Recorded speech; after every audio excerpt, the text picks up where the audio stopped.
Divine Monarch Realm? Seriously? Isn't that right above Heavenly Emperor? System? Correct, host. Divine Monarch is the final mortal stage. Cultivators at this level are on the verge of ascension. Their strikes can reshape terrain. And this tiny badge can tank a hit from someone who can mulch a mountain? Yes, once per day. It recharges every 24 hours and only works for registered employees. It also lets employees choose their exit point when the store is linked to multiple worlds or locations. So, a one-hit invincibility against a near ascendant daily, plus control over where you step out. That last part was huge. If a doorway opened in a war zone, you didn't have to go back through it. If Sovereign City locked down, you could exit somewhere safer. More options meant more safety and more freedom. House studied the badges and chuckled. He pictured the doors swinging open into a different dimension. A ruined skyline, smoke-choked skies, waves of mutated dead surging like tides. How would cultivators fare in a world ruled by decay? Could flame arts outmatch bioweapons? Could ancient forms stand against endless hordes? He grinned. The store wasn't just a shop. It was a bridge, a key, and he'd barely turned it. That was later. For now, a new location in the cultivation world was about to unlock. The rest of the day passed quietly. Hao issued safety badges to MOCC, Qrome, and Tian Lu, explaining the features.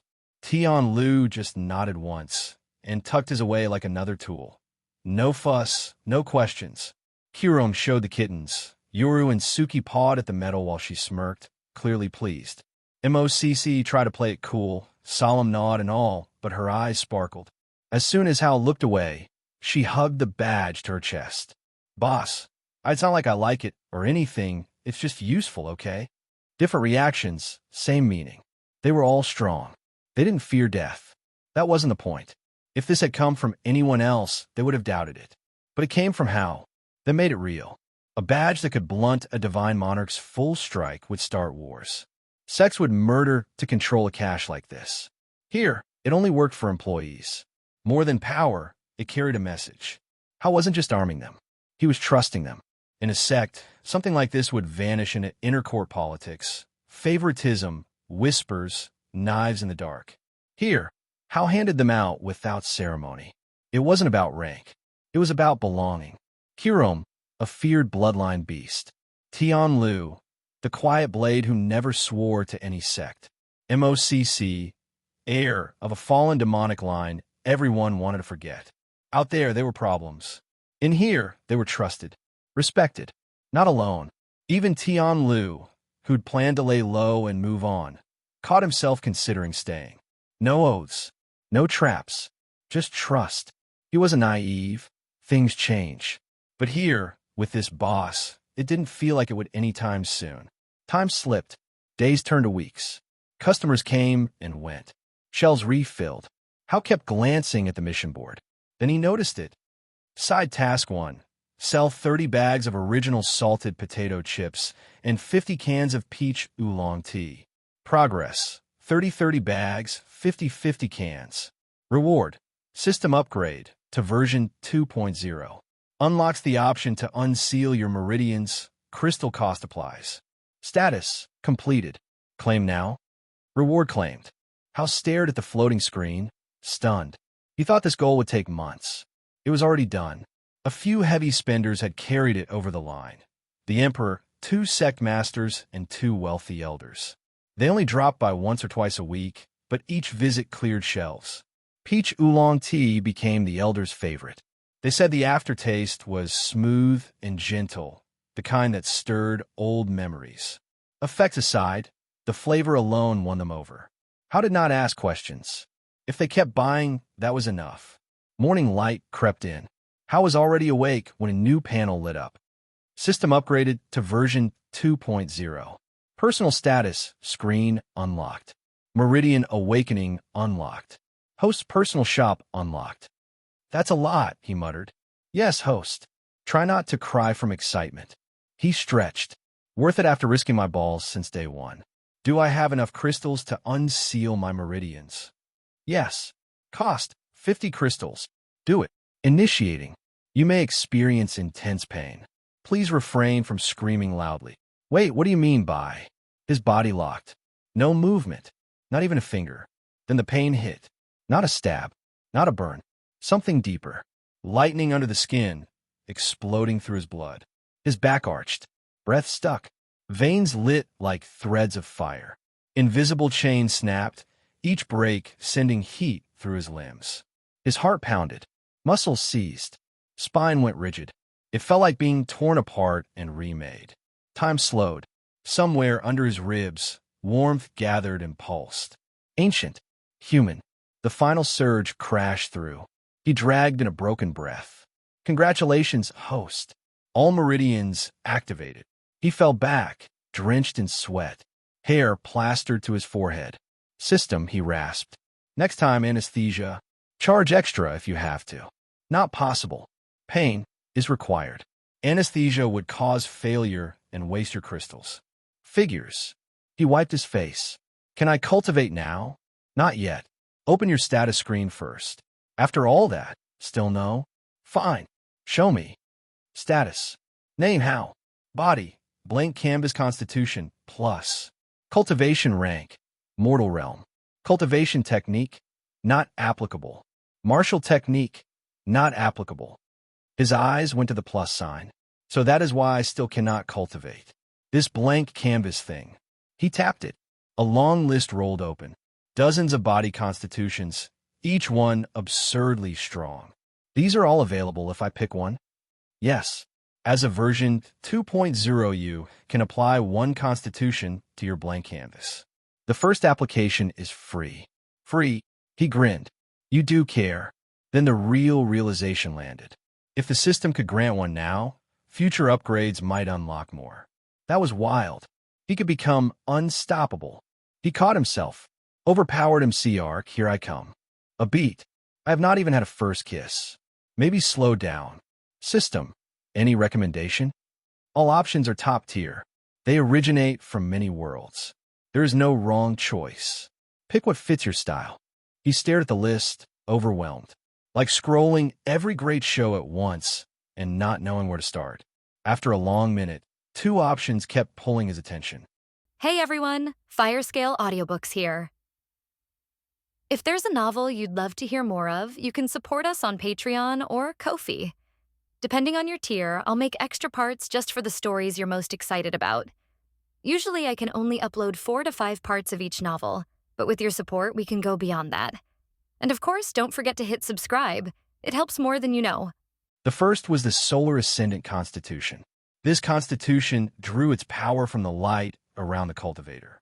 By harnessing solar energy and radiant chi, it enhanced speed, agility, and reflexes to the extreme.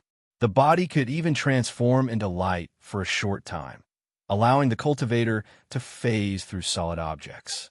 However, this ability was not limitless, as it depleted energy quickly, requiring mastery over one's chi to use it effectively.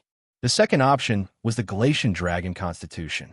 Blessed with the ancient bloodline of the Glacian Dragons, this constitution granted control over the element of ice.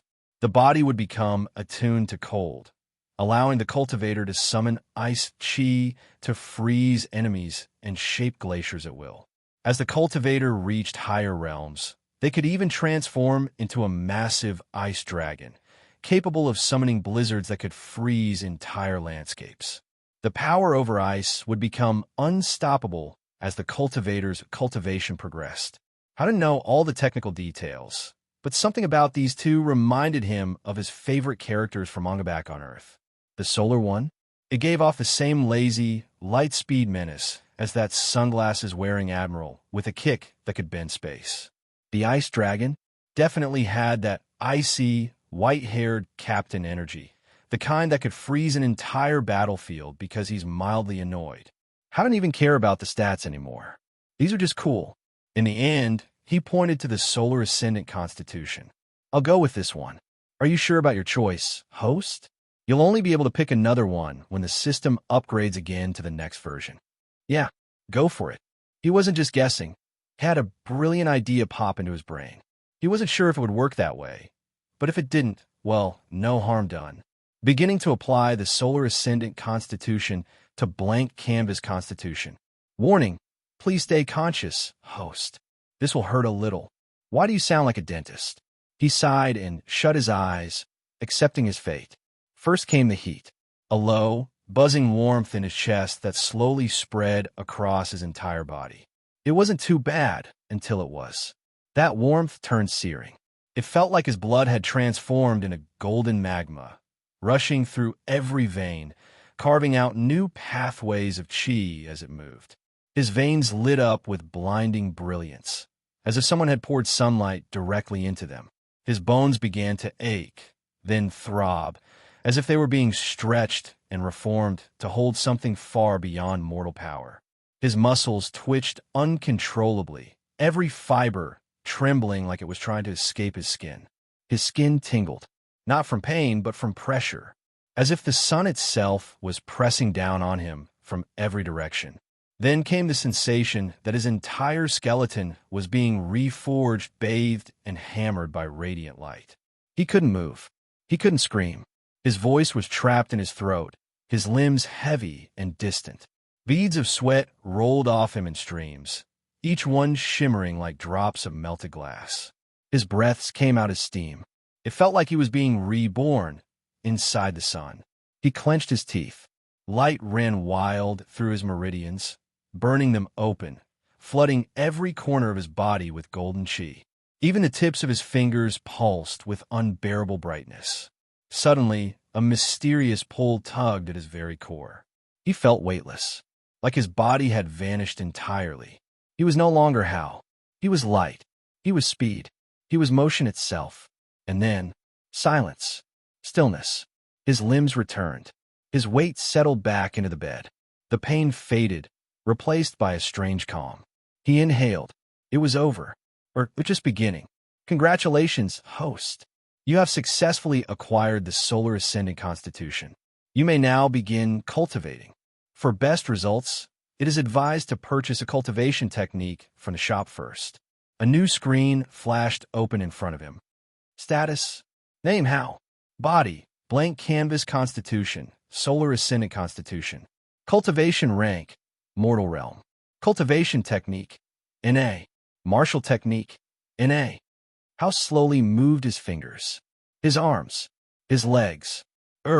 His body ached like he'd done 1,000 push-ups, but he was alive, drenched in sweat.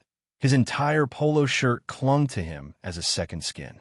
His pants were just as bad, and the bed beneath him was completely soaked, as if he had just finished swimming laps in his sleep. Gross. He sat up with a groan and stumbled to the light switch, flicking it on. The room lit up, and immediately he felt it. Warm, gentle, subtle. It wasn't pain. It wasn't fatigue. It was something new, something flowing into him. He blinked. His body felt just a little lighter, as if the air had gotten thinner, clearer. Is this chi? Hal murmured, unsure. Yes, host. What you're currently absorbing is spiritual chi, naturally drawn and due to the Solar Ascendant Constitution. The moment the lights filled the room, the Solar Ascendant Constitution had flared to life. Threads of light chi trickled into his body, slowly circulating through his newly opened meridians. It was like being wrapped in sunlight after a cold winter. It was faint, barely anything, but it was real. He was cultivating. Hal's eyes widened. He glanced at the floating screen and grinned. Cultivation rank, first stage of spirit awakening realm. His chest tightened. I'm a cultivator, Hal whispered, then louder, pumping his fist. I'm a cultivator. After all these years of reading web novels, daydreaming about sword-flying, chi-blasting, heaven-defying protagonists, it finally happened. He was one of them now. Every man who'd ever read even one chapter of a Shinsha novel would understand. This was it. This was the dream. And he was living it. Hal couldn't help himself. He spent the next few minutes pacing back and forth, then jumping in place, then doing half a lap around the room. After his little celebration, he finally calmed down and changed into fresh clothes. He yanked off the soaked bedsheet and tossed it aside. Hal didn't bother folding it. He already knew the rooms provided by the system would refresh themselves overnight. By morning, The bed would be spotless with a new set of sheets, as if nothing had ever happened. Well, that meant he'd have to sleep on the sofa tonight. But would he really sleep? He was a cultivator now. Who needed sleep when he could spend the night cultivating? Real cultivators train day and night, didn't they? Grinning to himself, Hal plopped down on the living room sofa and crossed his legs. System, open to shop. A new screen appeared. Personal shop. Cultivation techniques. Martial techniques. He tapped on cultivation techniques, and instantly, the list expanded into a wall of names.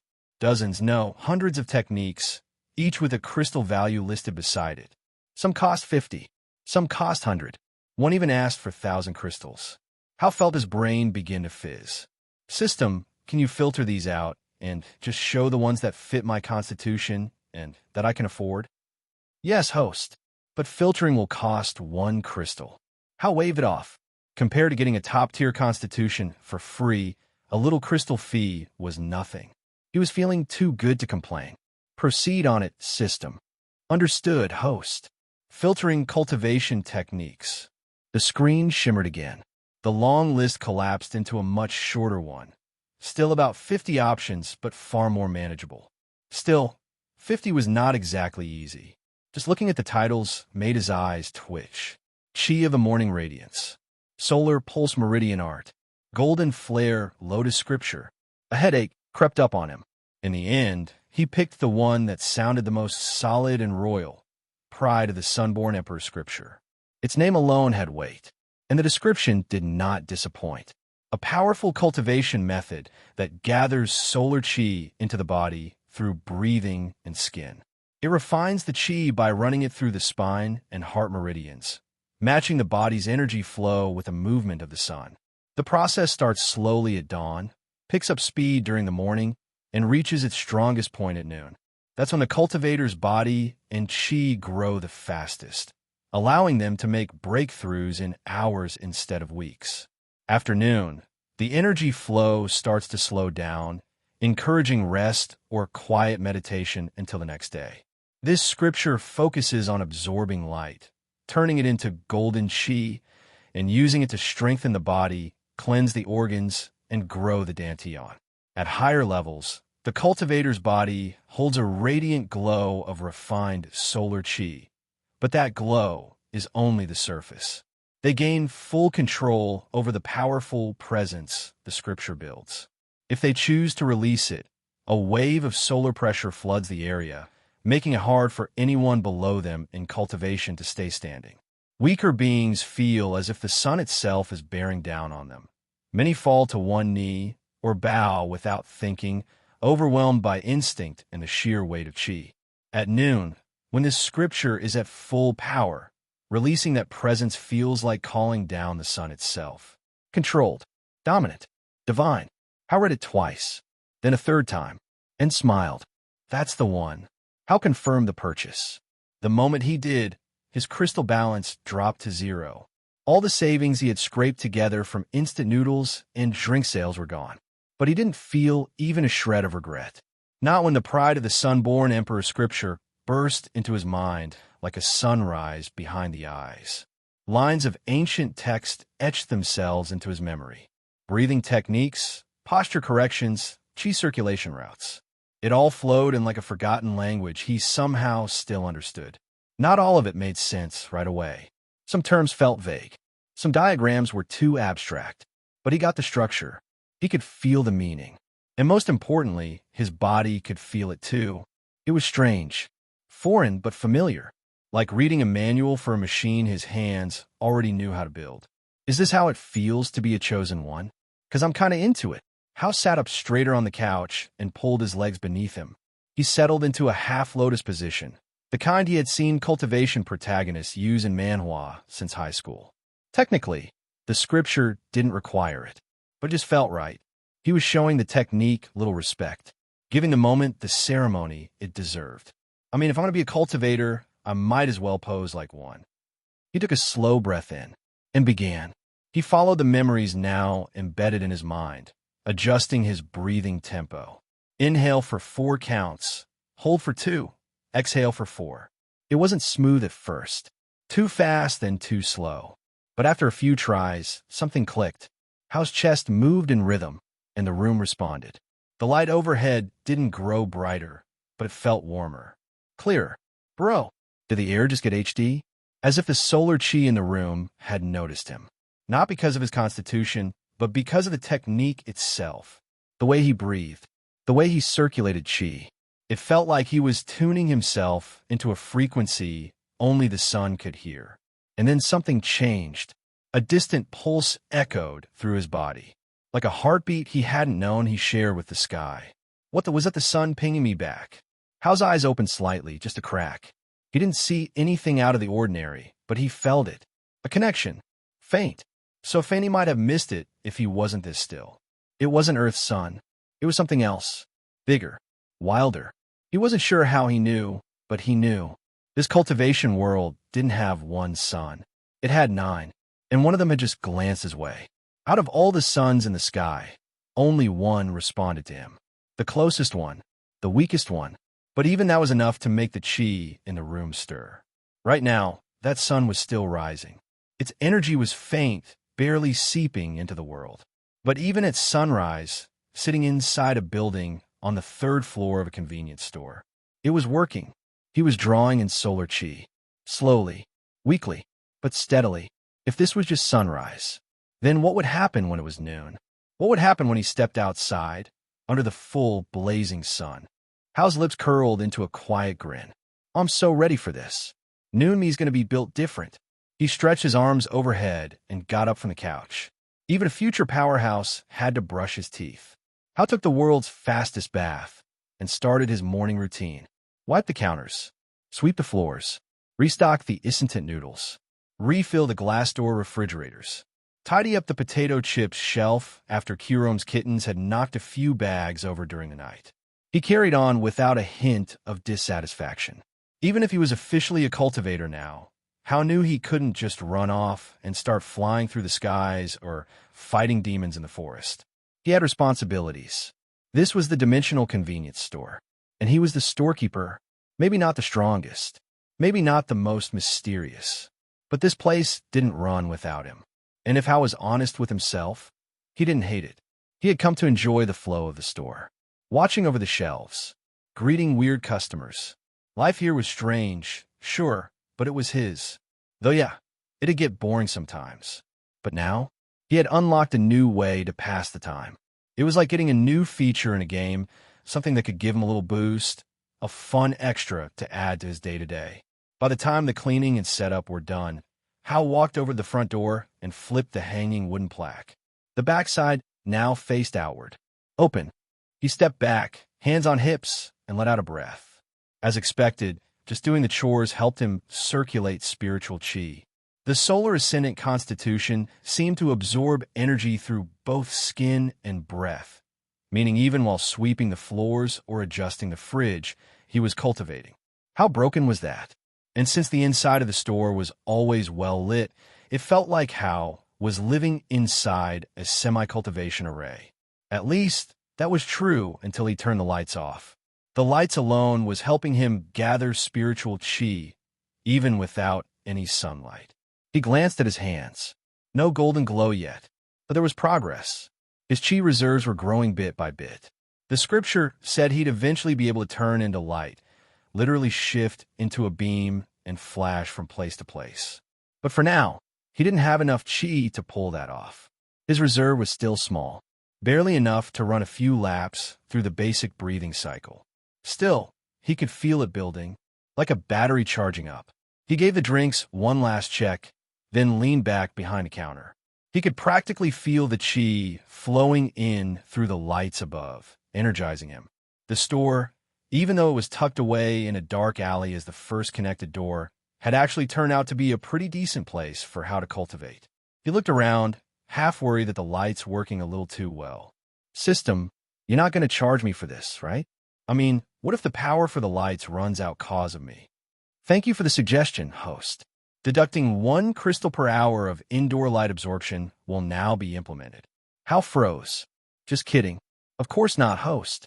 You're not drawing power from the lighting system. The solar ascendant constitution passively converts ambient light into spiritual chi. There is no cost. The constitution you selected is simply efficient.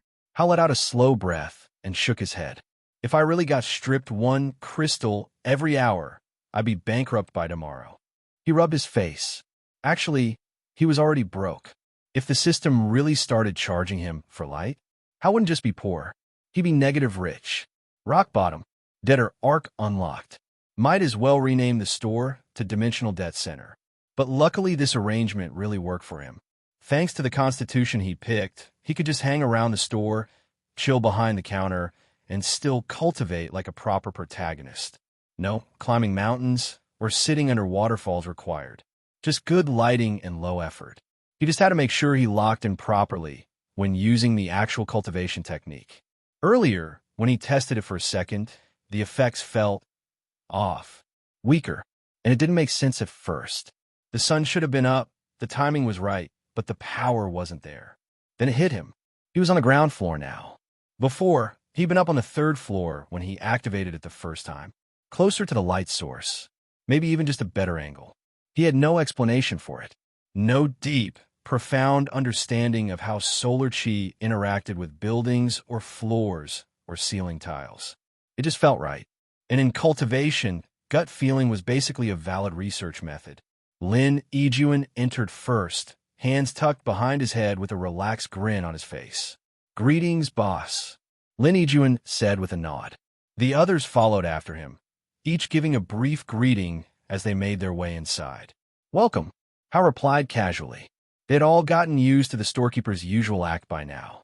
The group moved toward their usual spots, but Yu Shuiyan's gaze lingered on Hal for a moment longer. Something felt different. She didn't speak, but the realization hit her quietly. The senior was radiating spiritual chi. Before, there had been nothing, not even a hint of cultivation.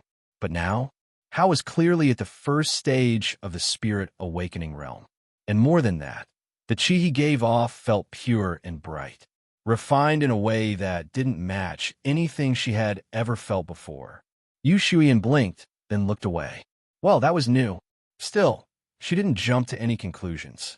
Her first thought? Maybe the senior just got bored of being immortal and decided to try cultivation again from the start for fun.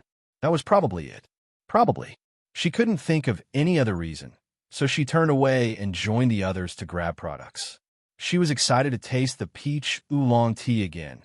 This time, she was going to savor it. Hal scanned the last can of cola as the screen beeped. The group lined up at the dispenser, chatting while their noodle cups were filled with steaming hot water. That left him alone behind the counter again. Only then did it hit him. He hadn't even eaten breakfast. Hal blinked at the thought. Oddly enough, he didn't feel hungry. Was that because of cultivation? That had to be it, right? Spiritual chi was nourishing his body. Cultivators had this kind of perks all the time. Chi over food. Cultivate over rice. Regardless, he was a cultivator now. That meant he should finally be able to experience the effects of the store's products firsthand. He leaned on the counter, thoughtful. Wait, didn't it send people into enlightenment? What the hell was he supposed to do if a customer walked in while he was spaced out? Hal stared at the door. Yeah, no way. That would be bad. The system really needed to issue another task. One that let him recruit a proper store crew member this time, like MOCC.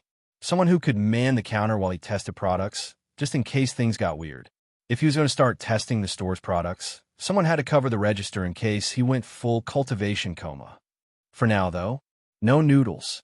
As much as he wanted to crack open a cup of spicy beef-flavored instant noodles and embrace Noodle Dow for the first time, it was a hard no. Too risky. But there were a couple of products he could try. Hal turned, grabbed a can of lime fizz and a bag of original salted potato chips. These would do. His first meal of the day. Hal tore open a bag of chips and popped the tab of the lime fizz. He didn't hold back. The chips disappeared fast, and the soda went down even faster, fizzing bright citrus bubbles hitting the back of his throat like it owed him money. He was halfway through before he even thought to check for any effects. Guess he wasn't used to eating as a cultivator yet. There was no effects. Nothing. It wasn't until the last crumb hit his tongue that something finally clicked. He blinked. The chips did something. but not like boom explode level something. It was subtle, a kind of quiet inside his chest, like static getting dialed down. His body felt more composed, calmer. Yeah, that was the word. He tilted the empty bag and stared at it. If Huafeishua hadn't already raved about this potato chips, Hao might have suspected it was a defective batch, or expired, or maybe the factory just forgot to put in the magic. But no, that wasn't it. He didn't have any bloodlust, no rage, no inner demon whispering in his head. Of course the effect wouldn't hit hard. The chips were made to ease violent urges, suppress impulse, steady the mind. How didn't have any of that to begin with? He crumpled the bag and set it aside. The lime fizz, though, now, that was a whole different story. Sweet, tang, cold as a glacier's attitude. And more than just refreshing, his mind felt clearer. Like someone scrubbed the fog off his thoughts and left everything crisp and vivid. He leaned back, blinking at the ceiling. If he had this back in high school, bro, math tests? Crushed. Group projects? Soloed. Final exams? Ace with extra credit just from handwriting alone. Honestly, he wouldn't even need to study. Just crack open a lime fizz, sip it slowly, and enter his scholar era. He chuckled to himself. This stuff would have been legendary after a long night out, too. The kind of drink that'd slap you awake after partying with the boys until sunrise, right before stumbling into Monday morning classes. He set the empty can down and exhaled. Solid breakfast. Didn't make him full, but it scratched the itch. The rest of the day went by like usual. A steady stream of customers came in and out, while the rest of the store's members slowly started waking up one by one. By the time afternoon rolled around, Mo Cece took over behind the counter. Hal stretched and cracked his neck. His time had come. He grabbed a cup of spicy, beef-flavored instant noodles, prepped it, and settled into the corner. The store was quiet. Just Mo Cece and the two kittens, Yoru and Suki, lazing around the glass door refrigerators. Kirom had already taken up her guarding post outside. Tian Lu was out too. He'd said something vague about checking on a few things and left earlier. Hao didn't pry. If Tian Lu didn't want to explain, Hao wasn't going to push. In a few minutes, the noodles were ready. He peeled the lid back. Steam rose in a rush, carrying with it the savory punch of beef, chili oil, and just a hint of garlic. The broth shimmered red and gold, and the noodles were thick, springy, and perfectly soaked in flavor. He took one bite and nearly groaned. Spicy, rich, addictive, the kind of taste that punched you awake and made you keep eating even when your mouth was on fire. It wasn't just food, it was a full-body experience. He'd had this exact cup dozens of times before, but this was the first time he could truly feel it working. His newly awakened chi pathways responded without delay. Warmth spread from his gut, coating his limbs, loosening tension in his shoulders and back. Across the room, Mo Cece squinted at Hao. What's wrong with boss today? He usually ate like a calm, civilized person. Today, he looked like he'd just discovered flavor for the first time. She leaned on the counter, eyeing him suspiciously. That goofy grin while eating instant noodles? Something was definitely up. It had to be connected to his sudden cultivation base. Just yesterday, the boss didn't give off even a single hint of spiritual chi.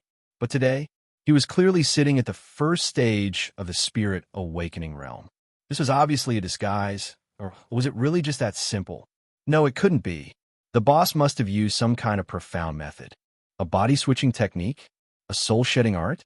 Some ancient, heaven-defying method to reset one's cultivation without reincarnation or rebirth. Rumors of those had existed for centuries, hidden in forbidden scrolls, buried inside ancient jade slips, used by transcendent beings to build the perfect foundation. And the boss, he had never really felt like someone from the lower realm. Mo Cece narrowed her eyes. There was no way he just threw his cultivation away for nothing. That wasn't possible. No technique allowed someone to abandon their cultivation and return to full power in mere seconds.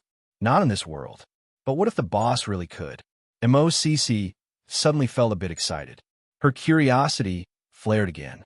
How fast could he change something like that? Could he really go back to peak strength just like that? She stared at him, eyes shining with interest. At that moment, How was finishing his cup noodles? The spicy broth had left a few beads of sweat on his forehead. His lips were slightly red. He let out a soft breath and gently set the cup down. Then he stopped moving. MOCC blinked. Why did it suddenly feel strange? He was completely still. Her eyes widened slightly. Did the boss enter enlightenment? This was the first time she had ever seen it happen. It had never happened before, but it was real. How had truly entered his first enlightenment? The moment the noodles settled in his stomach, something clicked. A wave of warmth rose from his dantian. It spread fast, too fast. The pride of the sun-born emperor scripture awakened like a burning sun. Golden light surged through his meridians. His solar ascendant constitution responded at once. It didn't just absorb the energy. It devoured it. His skin tingled. His blood rushed. His bones buzzed. The light wasn't gentle. It was wild, violent, but his body adapted. His blank canvas constitution accepted everything. It didn't break. It didn't resist. It grew stronger. The solar chi roared inside him, overflowing, trying to escape. But it couldn't. He could handle all of it. The light didn't destroy him. It transformed him. His foundation. It was being rebuilt, not from scratch, but from something far greater, from pure, blinding light. The sea of light finally began to calm. His thoughts returned, slow and heavy, like waking from a long dream. His breathing was steady. His heart felt light. His body, clearer than ever before. When Hao opened his eyes, golden light flickered faintly across his pupils. But it vanished a moment later, hidden once more. He sat still for a moment, listening to the silence around him. System, show my status screen.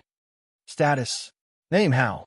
Body, blank canvas constitution, solar ascendant constitution. Cultivation rank. 4th stage of spirit awakening realm.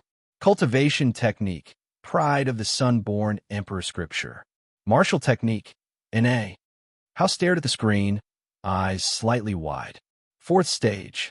He was sure he had only just unlocked his meridians few hours ago. At that time, he had barely touched the 1st stage. Yet after a single moment of enlightenment, he had broken through 3 whole stages, from 1st to 4th in one eating. This explained a lot. Why his customers kept getting dumbfounded by it. This was practically a cheat code, like pressing a skip button on the path of cultivation. MOCC, who had been watching, froze. Her mouth opened. She sensed it clearly. The boss's cultivation had just soared. Not 1, not 2, but 3 stages in one go. As expected of the boss. It wasn't jealousy. It wasn't disbelief.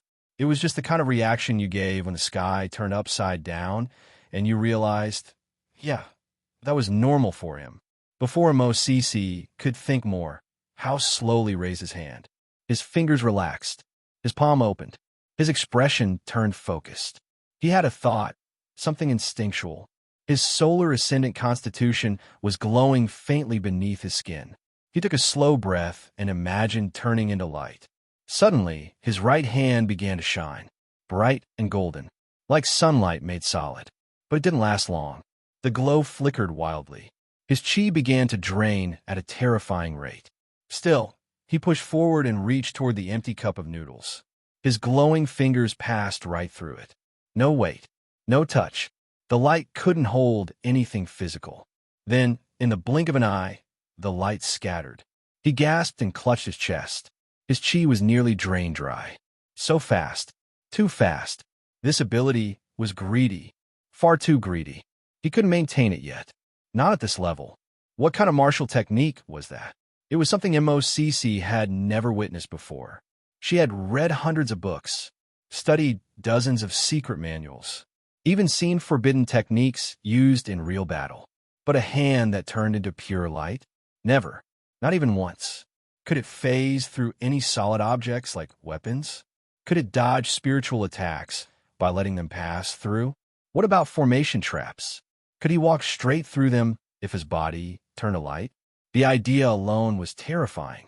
And if the boss could use it mid-battle, even for just a second, one instant, one flicker, it might be enough to avoid a fatal blow.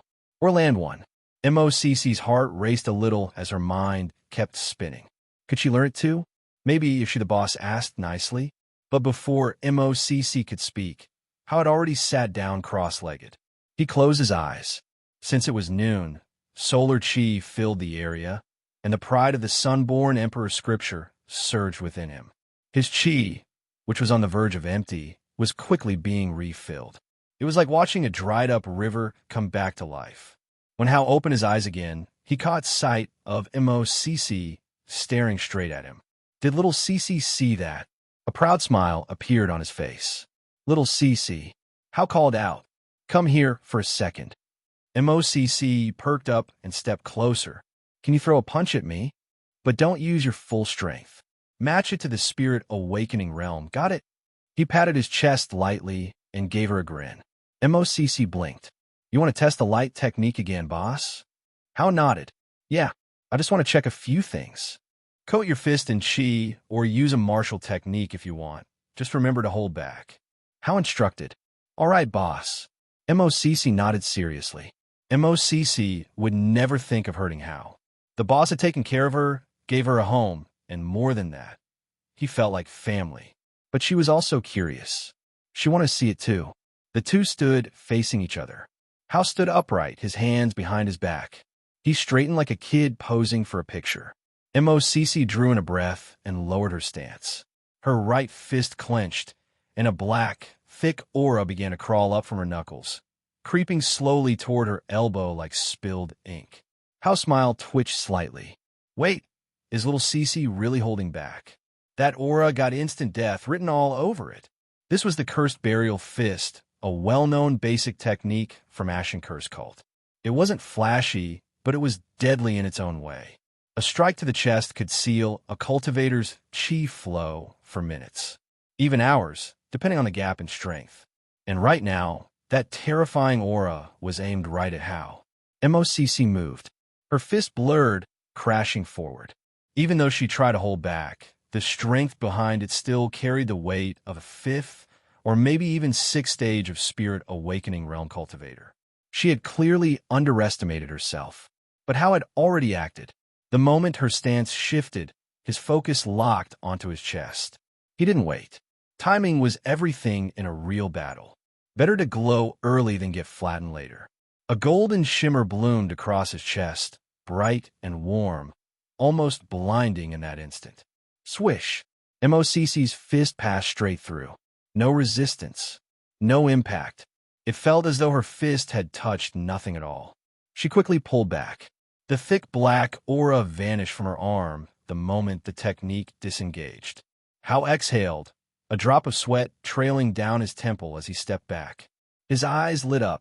Heck yeah, I knew it. I really pulled it off. He had done it. His chest had turned into pure light for just a second. Just long enough to avoid a strike that could have seriously injured most cultivators in his realm. It cost him more than he expected. The moment his chest transformed to light, he felt his spiritual chi drain like a broken dam. Nearly 3/4 of his entire reserve vanished in an instant. If he had waited even a breath longer, if the timing had been off, he might not have had enough to pull it off at all. So it worked, but it came with a heavy price. Still, Hao didn't regret it. This ability, it was worth it. He just needed to raise his realm. More cultivation meant more spiritual chi. And with enough reserves, this ability could become his main shield. That was, if he could react fast enough in a real fight. Hao smiled, turning to MOCC. Good job, little CC. And thanks. MOCC blinked, her cheeks puffing up slightly before she turned her head away. I wasn't even being serious. She muttered, crossing her arms. It was just a basic strike, boss. Her eyes flicked back toward Hao's chest. That technique, though, not bad. It's strange, but strong. MOCC's words echoed in Hao's heart. If someone like little CC, an extremely talented prodigy who had seen far more than he ever had, said the technique was not bad, then it had to be something special. One heck of an ability, as expected of a constitution that came from the system. Solar Ascendant Constitution. There was still so much he didn't know about it. This was only the beginning. He had barely scratched the surface, maybe not even that. If he could already phase a part of his body into light at Spirit Awakening Realm, Then what else could this constitution offer once he reached higher realms? Speed that bent the eye? Light speed attacks? Complete transformation into light itself. The possibilities were endless. His thoughts burned with curiosity. But now wasn't the time to fantasize. He sat down cross-legged in the corner of the store and began cultivating again. But not long after, his mind began to wander. His attention span rivaled that of a goldfish who forgot it was even swimming. System, I should be able to step outside now, right? With little CC on shift. How is itching to go out? Even just a short peek would do. The door of the dimensional convenience store was connected to a true cultivation world, a place unlike anything back on Earth. What did the streets look like? Were spirit beasts lazily prowling around like stray dogs? Did cultivators zoom through the sky on flying swords? Were sects nearby, filled with disciples in flowing robes, shouting things like, "You dare"? He imagined one possibility first, a rural dreamland of immortal fantasy. Old stone roads winding through misty valleys, wooden houses with curved rooftops, bamboo forests rustling with chi, maybe rice paddies, spirit chickens, and farmers wearing straw hats feeding oxen under a rising sun. Peaceful, quiet, ancient, but then his mind pivoted to something else. Sovereign City. The name alone sounded like it wore a crown. What if it was actually a massive, spiritual metropolis? Sky-piercing towers made of glowing jade, flying boats docking at mid-air platforms, streets paved with spirit stones, thousands of cultivators walking around in robes that cost more than a car back on Earth. Do they ride flying swords like motorbikes? Would the restaurants made of floating jade and chi fire? Would he even be allowed to step outside without being asked what sect he was from? Then again, all Hal wanted was a little fresh air, something that didn't reek of instant noodles, industrial smoke, and city-level light pollution. Just a small walk, a few breaths of spiritual air. Just that much might be enough to scratch the wanderlust gnawing at his core. Host, you must reach the Saint Apprentice realm before you are permitted to step outside the store. Ugh, how nearly toppled over in disappointment. Saint Apprentice realm? That meant he had to make a lot of breakthroughs first. Guess he wasn't leaving anytime soon. He stared blankly at the store ceiling, arms limp at his sides. System, are you turning into one of those scammy pop-up sites? Like, just do this one thing. But when you actually do it, bam, surprise. More steps. Always more steps. The silence in the store was damning. The system didn't even bother to respond. How cruel. How slowly closed his eyes, sighing as if he had never asked the question in the first place. Forget it. He wasn't heartbroken. Not at all. Just mildly betrayed.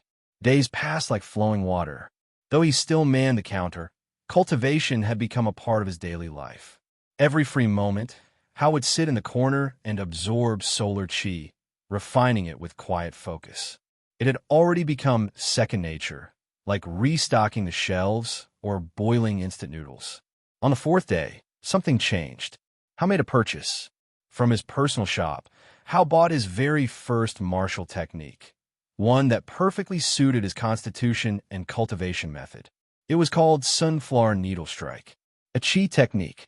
It didn't rely on brute strength. Instead, it gathered solar chi into needle-thin projectiles, fast, sharp, nearly invisible. Each flick of the hand sent them flying like silent arrows of light, aiming not to destroy, but to penetrate weak spots. Armor, spiritual shields, even layered formations. None of them were safe from its precision. There was no grand display, no shaking earth or roaring winds. Just a quiet, deadly flicker, a glint of light where there should have been none. It felt more like a whisper against the skin than a weapon until it left blood behind. With good chi control and fast reflexes, it could overwhelm opponents before they even realized they were injured. The technique worked best with movement skills. It favored counters, sneak attacks, and swift retaliation. And best of all, it could be learned even at the Spirit Awakening realm. That made it even more valuable in Hal's eyes. He paid for it with all the crystals he had gathered again from his work shifts. A full clean out of his savings. But when he saw the technique's description, he didn't regret it for a second. The lore section had been especially satisfying. It was created by a strange woman known as Elder Ranyu, the threadsmith of Dawnbreak Peak. She was a cultivator from the Sunvale realm, where the daylight lasted 60 hours and the solar chi was so dense it glittered in the air. Not famous for her cultivation base, but feared for her precision, Elder Ranyu built her reputation by humiliating stronger opponents. Her solar needles would slide through tiny gaps between armor plates, behind earlobes, even through nostrils. Yes, nostrils. Eventually, she got tired of fighting and made a simplified version of the technique for younger disciples. No one could master it, so she gave up, sold the scrolls dirt cheap just to fund her tea habit. It was only after that the technique quietly spread among rogue cultivators in smaller sections. Over time, it became a hidden treasure among those who preferred agility and finesse. Hao had no idea who Elder Ranyu was, but he liked her already. She was cool, and her technique, even cooler. Hao didn't waste a single moment. The day after he learned the Synflar Needle Strike, he dove headfirst into a full-on training arc. The store's storage area became his personal battleground, and his sparring partner? None other than Tian Lu, the third employee, the Crimson Guillotine. "All right," Tian Lu said, cracking his neck as he unlatched the twin wide chakrams from his sides. Employer. Tian Lu stood like an immovable mountain. The long metal chain connecting his weapon them clinked against the floor, giving off a dangerous rhythm. Hao stood about 10 meters away. He raised his hand. A needle of light sparked into existence at his fingertip, thin, sharp, and fast. Flick! The first Synflar needle flew. Tian Lu's arm moved like a blur. One chakram twisted in a half-spin, deflecting the solar needle with barely a sound. Again, Tian Lu muttered. Hao didn't hesitate. Another flick, then another. 1, 2, 3. He launched a flurry of needles at different angles, trying to catch Tian Lu off guard. But the man danced as a seasoned predator would. The chain spun, guiding his movements. Sometimes the chakrams blocked. Other times, if it didn't need to, Tian Lu simply stepped aside with the grace of someone who had killed in silence for decades. Hao grit his teeth. Each needle cost him chi. Not much, but enough that constant use could drain him quickly. Still, this was the only way to learn. He shifted, switching stance, letting his chi flow with the pattern of his breathing. Flick, flick, flick. He launched a trio of needles toward Tian Lu's legs, then aimed one at his shoulder, hoping to bait a reaction. Tian Lu blocked two. The third missed entirely. But the fourth? It nearly grazed his sleeve. The executioner raised a brow. Almost. Hao grinned. Progress. Tian Lu gave a nod. Small, but there. By the second hour, sweat rolled down Hao's back, but he kept going. Every missed strike taught him more about angles. Every block revealed a new strategy. Even though Tian Lu never struck back, his presence alone forced Hao to push his reflexes to the limit. However, truthfully, Tian Lu had already seen through it. This so-called training, it was probably just something his employer was doing to pass the time. And Tian Lu had no reason to refuse. He, too, needed to train. Dodging solar needles wasn't just good practice, it was the best body-tempering exercise he'd had in years. The way each needle came flying with pinpoint precision, varying angles, unpredictable flicks, it was almost fun. It reminded him of the old days. Ducking assassins, weaving through crossfire, narrowly escaping spirit techniques aimed at his neck.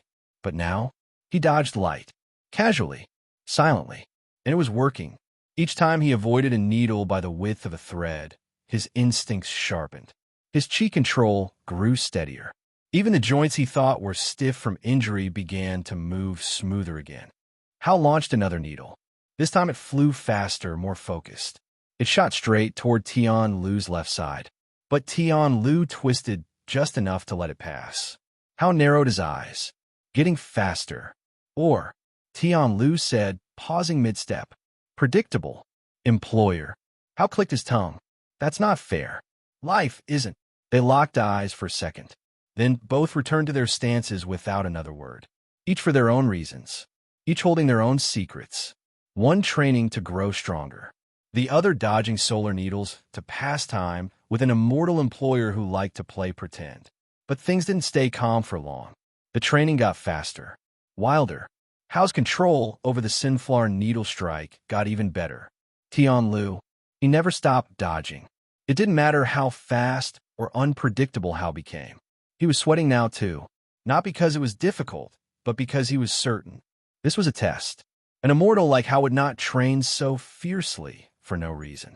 He was raising the pressure on purpose, making Tian Lu feel the heat, slowly increasing the difficulty, like forging a weapon from raw or training him from the bottom, rebuilding his instincts, pushing him past his past limits.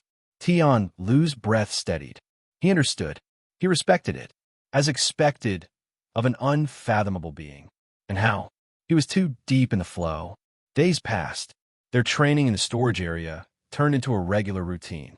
Light needles flew like rain. Metal chains clinked from Tian Lu's chakrams, spinning to block now and then. One day, it happened. A surge of chi burst from Hao's body. His breathing paused. His meridians trembled. Golden light poured from his dantian, erupting all at once. Hao broke through. From the peak of the 9th stage of Spirit Awakening Realm, Hao soared into the 1st stage of Saint Apprentice Realm. I did it. And yes, fine, he ate a lot of instant noodles during the process. But let me have this moment, okay? He still trained, still suffered. Did the system see how hard his life was? Like when he burned his tongue for the 3rd time. Or when his solar needle did a U-turn and smacked him in the leg like a homing pigeon with a grudge. Clearly, the heavens were testing him with minor inconveniences disguised as tragedy. Yes, the path of cultivation was not for the weak. Hao cultivated diligently every day. Tian Lu paused, glancing over at the sudden golden glow. Employer. Breakthrough. Hao grinned. Sure did. Congratulations, host. You have reached the 1st stage of Saint Apprentice Realm. You are now permitted to step outside the store door. Please be aware, once you exit, you are on your own. The system will not be assisting you outside. Prepare accordingly, host. You may face danger at any time. Hao blinked. That sounds dramatic. It is also strongly recommended that host brings an employee with you as protection. However, employees are not free. You must pay them, host, with crystals from your own salary. 1 hour of protection costs 1 crystal. Over time, hazard bonuses and emotional damage are calculated separately. You're not running a charity, and they are not your loyal harem members, blind followers, or cannon fodder side characters who work for free out of love and devotion. They have lives, standards, pride. As the storekeeper of the Dimensional Convenience Store, it is your duty to promote fair pay for fair labor. Hao choked on his breath. What's with the sudden roast? He rubbed his temples, groaning in defeat. Swear to God, system definitely has some kind of grudge against me. It was genuinely tweaking sometimes. Every time I feel good about something, bam, system shows up like, ah yes, good progress. Now suffer, peasant. Still, what the system said actually made sense. Verbal slap to the face aside. If the system wasn't going to defend him out there, Hao had no choice but to stay twice as careful. Being paranoid? Nah, that was just his survival tactic now. That meant preparing ahead of time, and bringing someone to watch his back wouldn't be a bad idea. He thought through his options. Cece could probably deal with most of the trouble they might face, considering her realm put her above many cultivators, even though she was still so young. But that idea was a no-go. If both of them left, who would manage the store? And more importantly, Cece was still on the run. Her background was etched clearly in Hao's mind. If any of her potential pursuers showed up while they were outside, it wouldn't just put him at risk. It would tie her down too. Then it's either Tian Lu or Kirom. Tian Lu was a different kind of problem. Hao scratched his head, thinking hard. Tian Lu, however, was a whole different matter. Hao scratched his head, thinking about how his crimson-wrapped guardian's vibe screamed, "Don't mess with me," to everyone he passed. And let's be honest, Tian Lu's appearance wasn't exactly low-key. He'd stick out like a sore thumb and attract unwanted attention everywhere they went. Not to mention, Tian Lu would probably make it awkward following how around like a shadow. Unless he hides and follows me like some sort of silent bodyguard. But that might just give me more trouble than it's worth. Imagine the chaos if he tries to show up in his full executioner gear. On the other hand, Kirome could easily pass as Hao's pet, an unassuming, normal-looking companion. If she stayed in her house cat form, no one would bat an eye. Yeah, Kirome's the safer bet. She won't attract a crowd. He let out a sigh. It's settled. Kirome it is. But just as quickly, Hao held the thought. Now wasn't the time to rush out. His cultivation had just broken through. The solar chi inside him was still shifting and restless, like fire dancing over fresh oil. It wouldn't do to head out before stabilizing it properly. And besides, he'd saved up some crystals. Wasn't this the perfect time to look for another martial technique? There were a lot of options. Some too flashy, some too wasteful. A few sounded powerful, but burned through a lot of chi. Then he found one. Sunblind Burst. The moment House saw the name, he paused. The technique had a quiet confidence about it. Not destructive, not elegant. Just one purpose. Disappear when you needed to. Exactly his style. It was a technique that compressed solar chi into a tight, not inside the dantian. Then, boom. It burst outward in a blinding explosion of light, overwhelming the senses of anyone nearby for just 1 or 2 seconds. But those seconds? More than enough. Enough to slip a grip, break a formation lock, interrupt a casting hand, or simply run for your life without looking back. There was no direct damage. Just pure, concentrated disorientation. A miniature sun to the face. Inside a 5-meter radius, anyone without spiritual defense or caught off guard would stagger, clutch their eyes, or stand frozen in confusion. It didn't look cool. It didn't crush enemies, but kept you alive. And Hao appreciated that, especially the part where it said it worked best with solar chi users. Because of the solar ascendant constitution, he could activate it almost instinctively, as if it were built into his body. A perfect fit, but of course, nothing good ever came without a few side effects. It drained chi fast, not something you could spam. And if he used it recklessly, like with his eyes open or in the middle of a panic, he'd get stunned too. Just a little bit. Half a second. But sometimes that was all it took to lose. Worse, the technique didn't shine as bright in daylight. Literally, in direct sunlight, the flash was just another sparkle in the air. Like try to impress someone with fireworks at morning. Still, for indoor fights, tight alley escapes, or sudden ambushes, it was gold. Lore entry. I would rather lose my eyesight than my life. Heisan was not a genius. He was not famous. He was barely competent, a drunkard, a gambler, a runner-up in almost every street fight he joined. One night, after cheating a cultivator in a spiritual dice game, he got tied to a pole in Black Iron Square, execution at dawn. But right before the blade fell, Heisan's latent solar chi exploded. The light was so bright it blinded half the square. Eyebrows were fried. One sect elder tripped into a soup cart and never spoke again. And in the middle of commotion, Heisan vanished. Years later, he refined that panic-induced flare into a proper technique, Sunblind Burst. He used it 27 times to escape duels, debts, lovers, and bounty hunters alike. While others called it cowardly, Heisan proudly referred to it as strategic brilliance. He eventually retired and opened a tavern in the floating Ember Plains. Menu? Only grilled fish. Walls? Covered in portraits of his blinded enemies. No one knows what happened after the tavern exploded during a sect reunion brawl. Some say his final escape left half the region sunburned. Hao covered his mouth, pretending he wasn't grinning. This guy's a menace. Truth to be told, he kind of liked him. There was something comforting about a technique that didn't care about bloodline, realm, or social status. It didn't need overwhelming strength or high-level comprehension. Just quick reflexes and the guts to blind everyone in the room, including yourself, if it meant walking out alive. Hao, of course, didn't practice the technique with Tian Lu. Unlike with the Sinflar Needle Strike, this one was strictly solo. Yeah, no, Tian Lu only had one working eye. Just one. Hao wasn't about to blind the last one. So he trained in secret. He picked a corner of the storage area that no one ever bothered with, made sure both kittens were napping, peeked out to confirm Emos Cece wasn't around to spy, and finally took a deep breath. Activating, it was simple because it was already integrated into his brain. All he had to do was gather a decent chunk of solar chi in his dantian and focus. Release. The first attempt? Rough. He flared the chi too early and ended up stunning himself into a squat, blinking rapidly with tears streaming down his face like he'd just watched a tragic drama. Fortunately, he'd only used a quarter of his chi. If he'd gone all out, he might have really blinded himself, and that was the last thing he needed. Not ideal, but not the worst either. He still had his vision, his dignity barely, and the ability to walk without stumbling into walls. Okay. Hao wheezed, shaking his head to clear the dizziness. Note to self, don't look directly into the flash.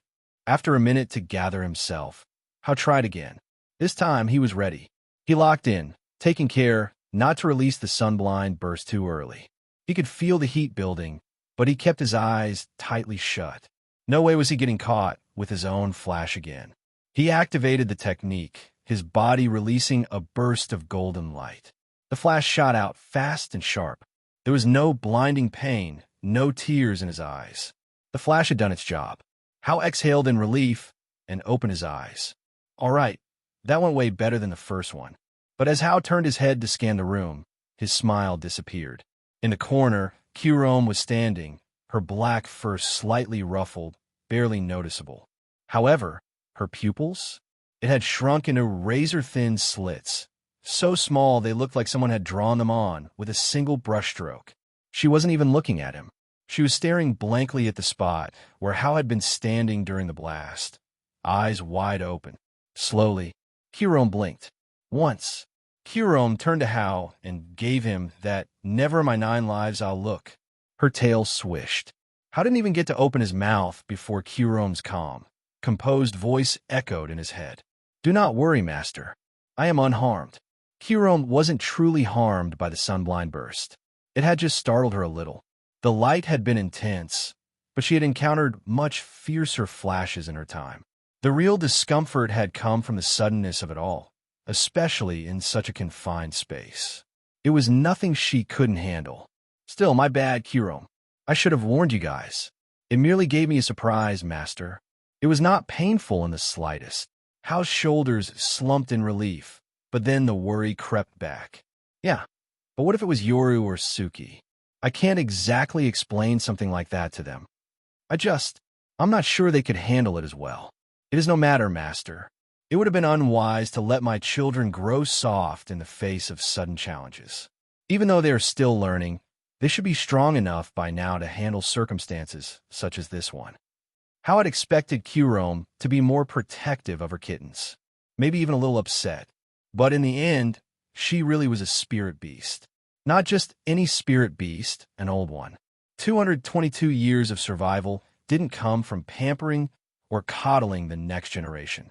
To Hao, Yoru and Suki were adorable, round-bellied fluffballs that chased shadows and rolled off shelves. To Kirome, they were young predators in training.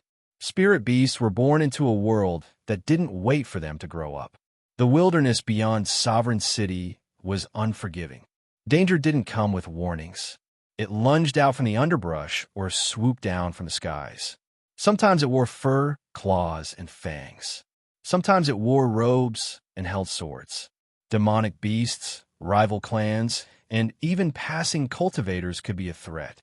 Spirit beasts weren't just hunted for territory. They were hunted for parts. Bones, blood, cores, even fur. In that kind of world, softness was death. And a single moment of unpreparedness could cost everything. Kirome's response wasn't cold. It was simply the truth of her world. She didn't expect her children to be fearless, but she did expect them to learn. "Master, may I watch you train?" Hao blinked. "What?" "The technique you used earlier," Kirome clarified. "If it is acceptable to you, I would like to observe."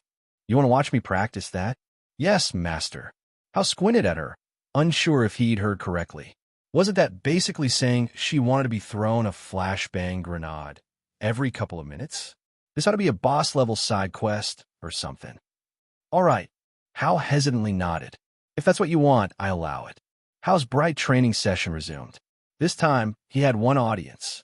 Kirome had settled into the perfect 10 out of 10 loaf cap position in the side, paws tucked under, tail wrapped neatly.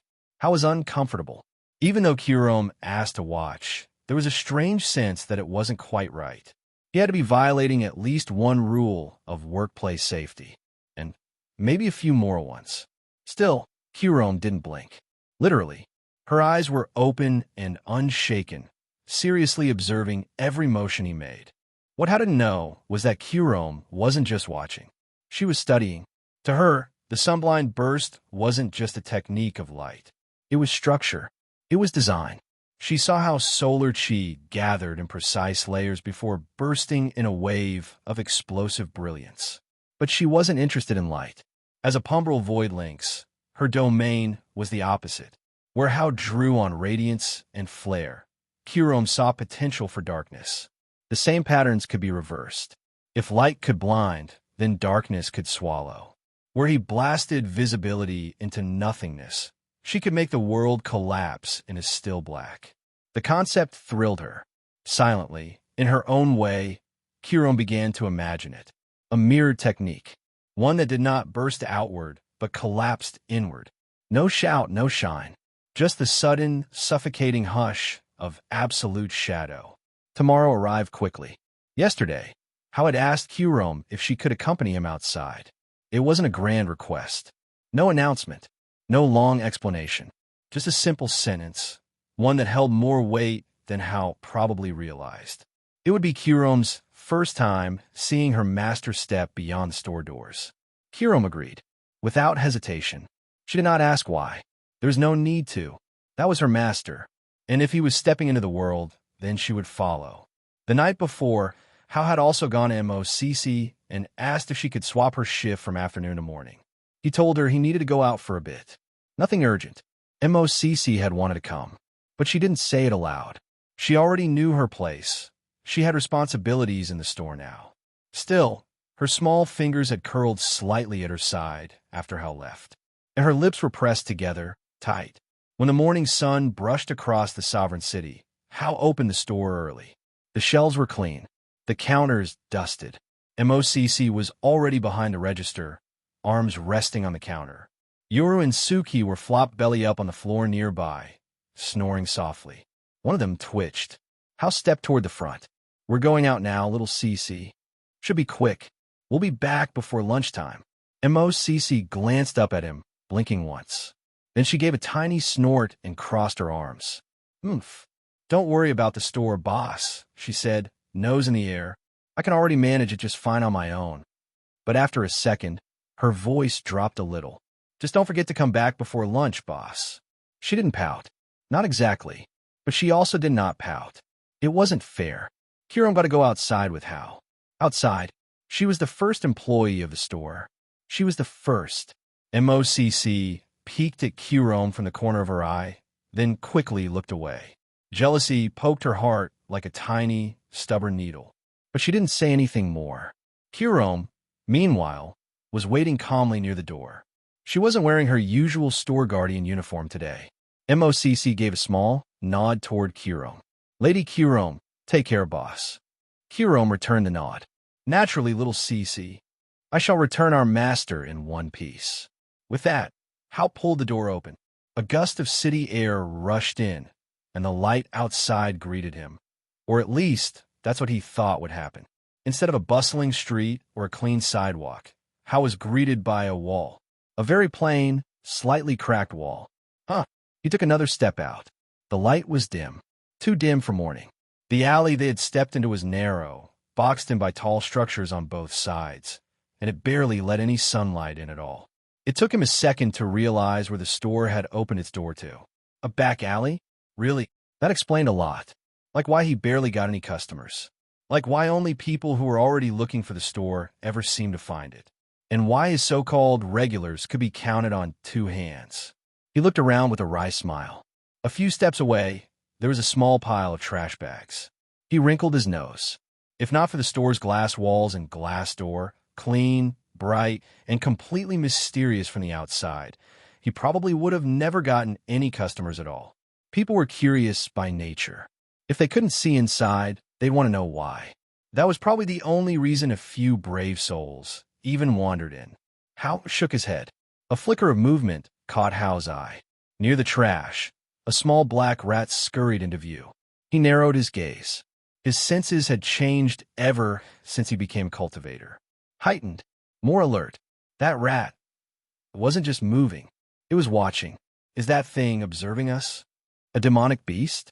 Is it planning to attack us? Another pause. No way, right?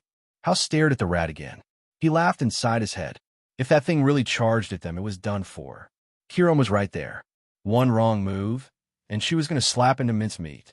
No claws needed, just her shadow and her will. But the rat didn't run away. Instead, it scampered forward. Quick little paws tapping against the alley stones as it headed straight toward them. Kiram moved closer without a word and positioned herself in front of Hal. She didn't crouch low or tense for a fight. She simply sat, tail curling loosely around her front paws, just watching. The rat reached them in seconds. And instead of biting, screeching, or summoning evil wind chi like how expected, it suddenly leapt up. Its tiny forelimbs stretched forward, paws outstretched like it was going in for a full-body tackle. Hal's face twitched. He already knew what was about to happen. Hal stared blankly. It hugged her. The rat was hugging Kiram. It latched on her chest fur and clung tightly, like a baby beast returning to its mother. A high-pitched squeak echoed from the rat's mouth as it nuzzled into Kiram. Squee! Pi-pi! Kiram gave a faint purr and lowered her head slightly, touching her nose to the rat's back. Hal's brain froze. What? Kiram turned her head to Hal. Do not be alarmed, master. This is a member of our clan. She lowered her snout slightly. The rat now curled up against her fluff. My junior brother, Little Sneak.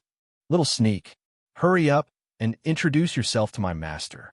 The rat twitched. Little Sneak slowly stood up on Kiram's foreleg like it was a stage, and he had just been summoned by the heavens. His beady eyes locked on Hal. There was silence. Then, a squeaky, over-the-top voice rang out in Hal's head. So it's you. Little Sneak jabbed a paw in Hal's direction, his tail twitching furiously. The guy that stole our big sister. Hal blinked. Kiram blinked. Little Sneak wasn't done. You two-legged schemer. You must have cast a spell on our big sister. What kind of sinister, demonic seduction technique is it? You took advantage of her vulnerability, didn't you? He stomped his tiny foot on the ground, waddling closer with a fierce glare. Our big sister Kiram has never bowed to anyone, ever. Not even the elders. His tiny chest puffed out with pride as he pointed accusingly. And now she's calling you master? What forbidden art is this? Little Sneak paused, his voice growing louder. Every day she stands outside the store like some kind of guard dog. What right do you have to make her do that? Stomp, stomp, and then you make her wear those strange clothes. What twisted nonsense is behind this? Although I must admit, it does suit her. Our big sister still looks elegant, even in those ridiculous clothes. How? This little guy, even more of a yapper than Hua Feishu. Hal thought, shaking his head in disbelief. Kiram narrowed her eyes. Smack! Her paw landed lightly but firmly on Little Sneak's head. He flattened into the fluff like a squash dumpling. Enough! A long silence followed. Then the rat slowly peeked up from the fluff, his ears drooping as he cleared his throat. Greetings, cunning human. Little Sneak muttered with a slight pout. I am Sneak, junior brother of the honored Kiram, watcher of shadows, keeper of secrets, guardian of snack stashes, and most importantly, master of stealth, from the esteemed Pumbrel clan. Little Sneak half closed one eye, tried to look serious. I have my eye on you. Hal looked at Little Sneak and raised a brow. Right. Good to meet you too, Chibisuk. Little Sneak twitched. Chi. What? Hal grinned. You're small, noisy, dramatic, and very confident. That makes you a certified Chibisuk. You dare give me a nickname? I am Chibisuk. Hal said again, patting Kiram's side. Let's go, Kiram. Bring the chibi. Kiram nodded. She didn't say anything. She just gave the tiniest shift of her head, gaze locking onto Little Sneak. Her light blue eyes slightly widened. Little Sneak instantly understood. That look, that action, it said everything. If he complained even once more, he wouldn't just get a smack. He might get tossed into the nearest trash heap and left to reflect on his sins. He trembled in silent protest. But in the end, he climbed onto Kirome's back obediently. His little claws latched onto her fur. Hal sighed lightly and stepped forward, moving toward the edge of the alley where a faint golden light shimmered ahead. Kirome padded after Hal. Little Sneak clung to her like a furry backpack, his eyes darting around with suspicion. And then they stepped out of the shadows. Light flooded Hal's vision. A wide street stretched out before them, paved with smooth, dark stone.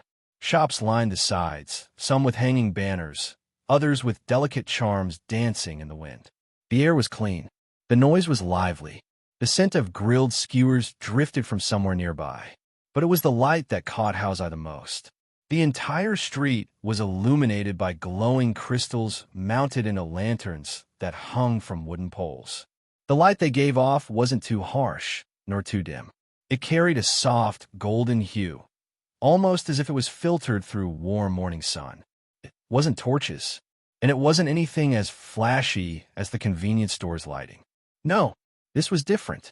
Though simple on the surface, the street lighting here was the result of years of refinement by cultivator artisans.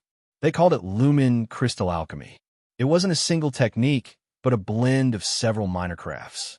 They used low-grade light stones, mined cheaply from the outskirts of spirit mines. On their own, they only glowed faintly, barely enough to light a room.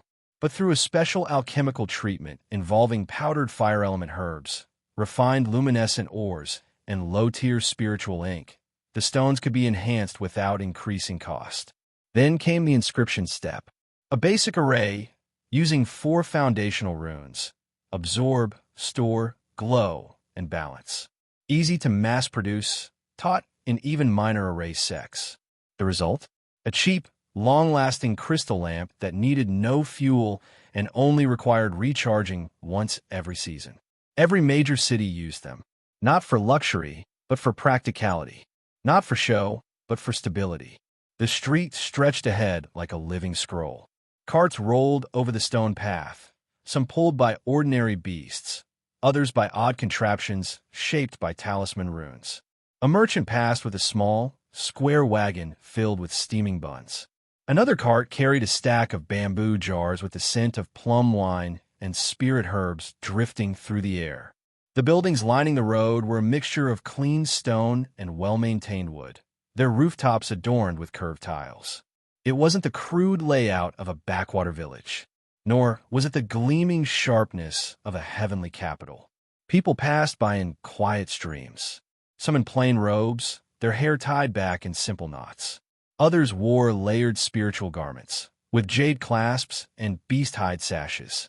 A few had weapons slung across their backs, long swords, curved sabers, even a strange chain hammer dangling from one man's hip, faintly of smoke and metal. Here, the buildings were wide-spaced, the air was fresh, and the spiritual chi in the atmosphere made every breath feel lighter.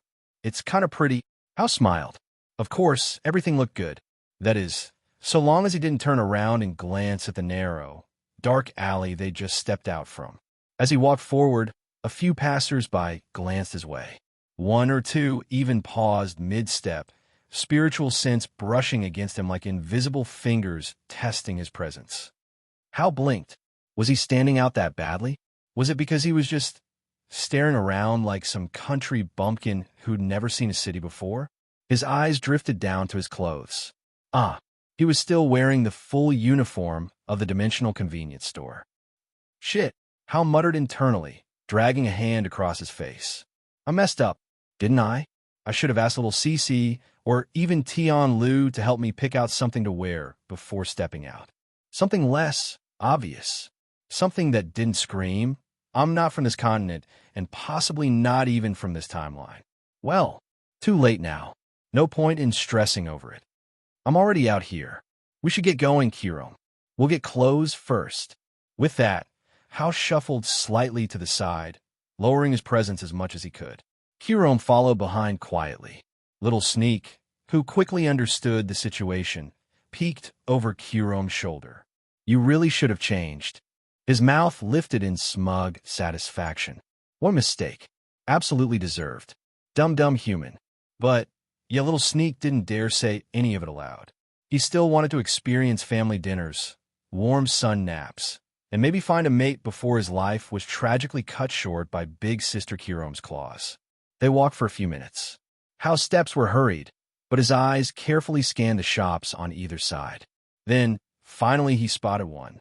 A glass door, see-through windows, long, elegant robes displayed on wooden mannequins posed like cultivators in mid-fight. His gaze rode to the sign above the building. Jade Weave Pavilion, written in flowing black ink on a polished slab of green jade, framed with gold trim. Without wasting time, Hao crouched down, scooped Kirome and Little Sneak into his arms, and pushed open the door. The second they stepped inside, the scent of fragrant wood and fresh fabric filled his nose. The interior was wide and open, separated into distinct sections. Robes for men, women, and children, each area color-coded and divided by rows of tall bamboo partitions. Embroidered silk shoes lined the walls. Accessories sat on display tables, and shelves glowed faintly with formation-enhanced gloves, belts, and sashes. Just as Hao was turning his attention to the men's section, a shadow blocked his view. A burly man, nearly as tall as Tian Lu, stepped forward with arms crossed.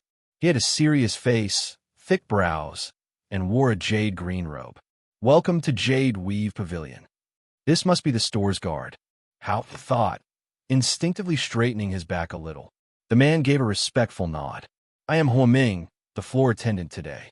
Would young master like some assistance? I can guide you around if needed. Hao paused. Young master? Wait a minute. Was he getting the young master treatment right now?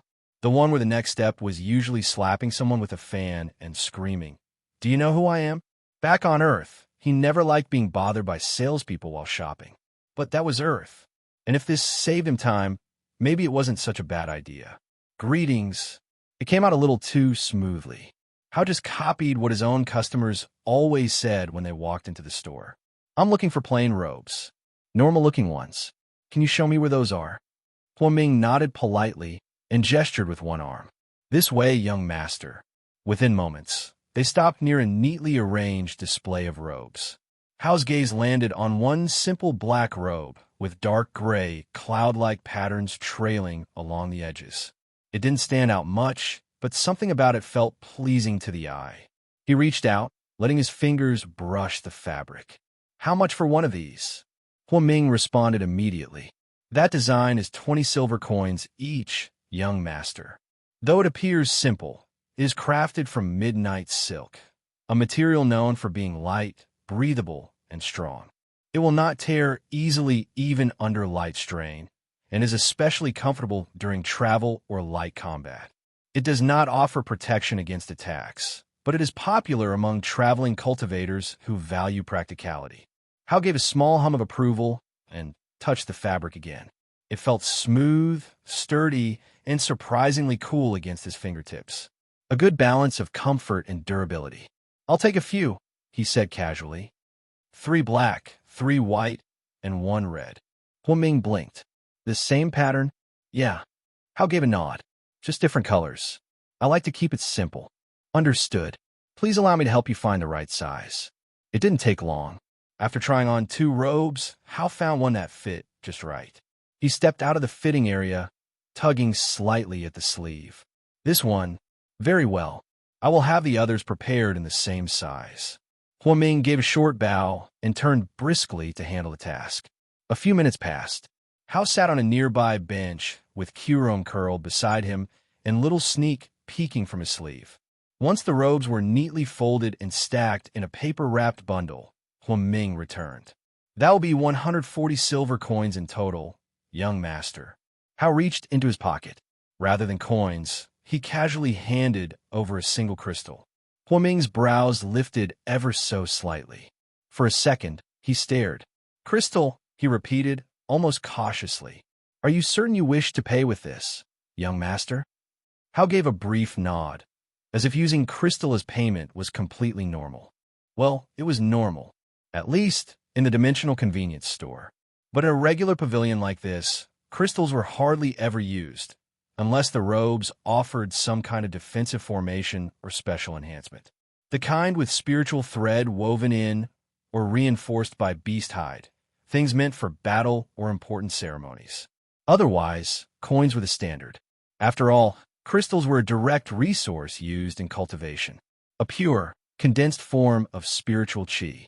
Most cultivators hoarded them like precious lifelines, counting every piece as a step closer to a breakthrough. Burning them on clothes? That was practically sinful in the eyes of most cultivators, which was why, as Huaming silently eyed the payment again, he came to a conclusion. He must be some inner disciple from a hidden sect, probably from a faraway land. That attire isn't seen anywhere in this region. Huaming wasn't just guessing either. With years of experience watching people come and go, he could tell the outerwear Hao wore wasn't ordinary, aside from its unique design. The fabric had a soft sheen to it, not flashy, but refined. The stitching was tight, straight, and precise, clearly done by expert hands. It should be custom-made and quite pricey. Even without any form of protection, they could still reach crystal-level costs. Huaming smoothly handed over a thin jade slip. A silvery rune shimmered faintly across its surface. This is for you, young master. If you visit this store again, or one of our sister branches, show this. You'll receive a 5% discount. Hao stopped for a bit. Oh, thanks. He hadn't expected a store in the cultivation world to already be using discount tactics. But maybe this was typical. It was his first time stepping outside the store, after all. For all he knew, the market out here had long caught up. The transaction was completed, and moments later, Hao stepped out of the changing room dressed in one of the new black robes. It fit well. Did he gain some aura points just by wearing it? Maybe a passive buff in charisma? If this were a game, his drip stat definitely just leveled up. Nice, he thought, adjusting the collar. No more weird stares. Hopefully, Hao nodded at Kirome, and they exited the Jade Weave Pavilion. Let's see if this outfit actually makes me look like I belong here. They walked through the streets, and Hao didn't feel the weight of anyone's gaze anymore. He was finally blending in. He was tempted to laugh and clap for himself, but that might get him reported as a rogue cultivator who'd gone crazy from qi deviation. They spent an hour just browsing through shops. There was a stall selling spirit-forged hairpins said to hum when near danger. Another displayed rows of rare herbs sealed in wooden boxes, each labeled with dramatic names like Dragonbone Bloom or Thousand-Year Cold Vein. At one forge, a shirtless blacksmith shaped flying swords with his bare hands, shouting at them like unruly disciples. His assistant just sat on a stool, chewing grass and nodding solemnly after every insult. Even a talisman vendor had set up shop, offering limited edition charm packs. If you bought 10, you'd get a mystery talisman that promised either great luck or a sudden fart curse. It all depended on the winds of fate, said the sign hanging above the stall. Hao squinted. Was that just a poetic way to say it was a scam? He was 90% sure the vendor made it up on the spot. Hao didn't really buy anything. He was just a tourist, soaking in the sights, occasionally poking things he probably shouldn't. They didn't wander too far. Hao wanted to get back early in case the store needed him. Ultimately, there was no rush to explore everything in one go. So, he bought a meat skewer from a street vendor and headed back toward the store. As Hao stared at the skewer, his stomach growled. The meat was sizzling with a smoky aroma that made his mouth water. The glaze on the meat glinted in the sunlight, making it look even more tempting. Taking a bite, Hao was surprised. The meat had a tender texture, soft enough to pull apart without effort, but still with a satisfying chew. The taste was like a mix between lamb and pheasant, rich, slightly gamey, but smooth on the tongue. Smoky undertones clung to the edges, layered with a sweet, spicy glaze that left a lingering warmth in his mouth. It wasn't Wagyu, but it didn't need to be. It had that open-fire taste, like it had been cooked over charcoal with care. Juices dripped down the side of the skewer, and the crisped edges had a slight crunch that made each bite better than the last. Hao nodded to himself. It couldn't beat a product from his store in terms of flavor, but it was a solid deal for the price. Hao glanced at Qrome, offering her a piece. She looked at him, then down at the skewer, and after a brief pause, accepted it with a small nod. He tore off another chunk and lowered it toward Little Sneak. The small rat sniffed, acting like he was above it all. Nose lifted, tail swishing, as if to say, I don't need leftovers. Then the scent hit him. The meat vanished from Hao's hand in a blur of fur and teeth. You're greedy, Chibisuk, Hao muttered, blinking at his now empty fingers. I didn't even let go yet. Chomp, chomp, chomp. Little Sneak, now fully locked in a munching mode, paused just long enough to speak. Don't chomp chomp think I've forgiven you, SLRP, just cause you gave me something tasty. SNRK. Crunch. MF. I nom nom still haven't forgiven you. Munch munch, I still not approved of you either. Scarf scarf. SLRP. But this is acceptable tribute. He licked his paws, slurp slurp, gave Hao a sideways glare, then turned around with a dramatic humph and a flick of his tail. A few minutes later, the three of them returned to the familiar dark alley where the store's door awaited. 7 steps in, they felt it. It wasn't killing intent, nor was it spiritual pressure, just a distinct, blatant feeling of someone following them. Brazen, clumsy, loud. Whoever it was, wasn't even trying to hide. Hao stopped walking. So did Qrome and Little Sneak. None of them appeared surprised. Hao turned around. 2 figures stood at the mouth of the alley. One of them was a man wearing a patched-up, sleeveless beast-hide jacket that was clearly a few sizes too small. Big bro by. His arms were thin, but covered in old scars. A rusty short saber rested lazily on his shoulder. He had a wide grin full of missing teeth. His hairline was receding to the heavens, but he'd still pulled what little he had into a sad, greasy top knot. A thin goatee clung to his chin. On his feet were makeshift sandals, folded talisman paper tied together with string.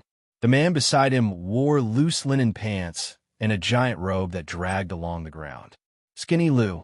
He held a jagged dagger in reverse grip, trying hard to look cool, but his hands were trembling. His hair stuck out in every direction like he'd lost a fight with a lightning beast. A crooked belt hung around his waist, weighed down by small pouches. Each one was decorated with talismans scribbled in what suspiciously resembled colored wax. He kept squinting, blinking every few seconds the way someone might when the world was one big blur. Neither of them said a word, but they both stepped forward. Big Bro scratched his belly and gave Skinny Lou's a nudge with his elbow. See? Told ya. Knew he looked like a baby chicken the moment I saw him stroll out of that fancy pavilion. His voice was hoarse, full of phlegm and misplaced confidence. Skinny Lou mumbled, still blinking like the air was too bright. You said he looked soft, not rich. That robe's the expensive kind, yeah? Does it matter? If it shines, we take it. New rule, brother. Anyone with clean boots and a jade pin gets robbed. Big Bro Bai's eyes briefly swept across Qrome and Little Sneak. Tisich, guys even got pets. Stylish ones. You know these upper district types. They like showing off. Big Bro Bai snorted. Hope that cat doesn't scratch. Skinny Lou laughed. Qrome's ears twitched. Little Sneak looked personally offended. Pets? I'll have you know. Hao held up a hand. Let me. He whispered, eyes still fixed on the two. He took one step forward. Hao let his spiritual sense drift briefly across Big Bro Bai and Skinny Lou. Second stage. Third stage. Spirit Awakening Realm. Hao raised an eyebrow. These two really walked in here thinking they were the final boss? They are just one sneeze away from passing out. You, Big Bro Bai said, ignoring Qrome and Little Sneak completely. Fancy robe, clean face. Just walked out a jade-weaving pavilion with that smug look. You're clearly loaded, and dumb enough to wander down an alley without guards. Skinny Lou sneered. Hand over everything, kid. The robe, too. Looks my size. Don't want to give it up? Lou leaned forward. That's fine, too. We'll just cut off a slice and take it ourselves. You pick where. They both chuckled. It sounded like 2 geese choking on mud. Hao didn't laugh. He also didn't look the slightest bit threatened. Was it because he was many stages higher in cultivation? Or was it because these two just screamed cannon fodder destined for the dirt? Honestly, it was hard to say. They looked like the kind of guys who'd appear in one scene and get slapped into the background of the next. Still, Hao's eyes sparkled with excitement.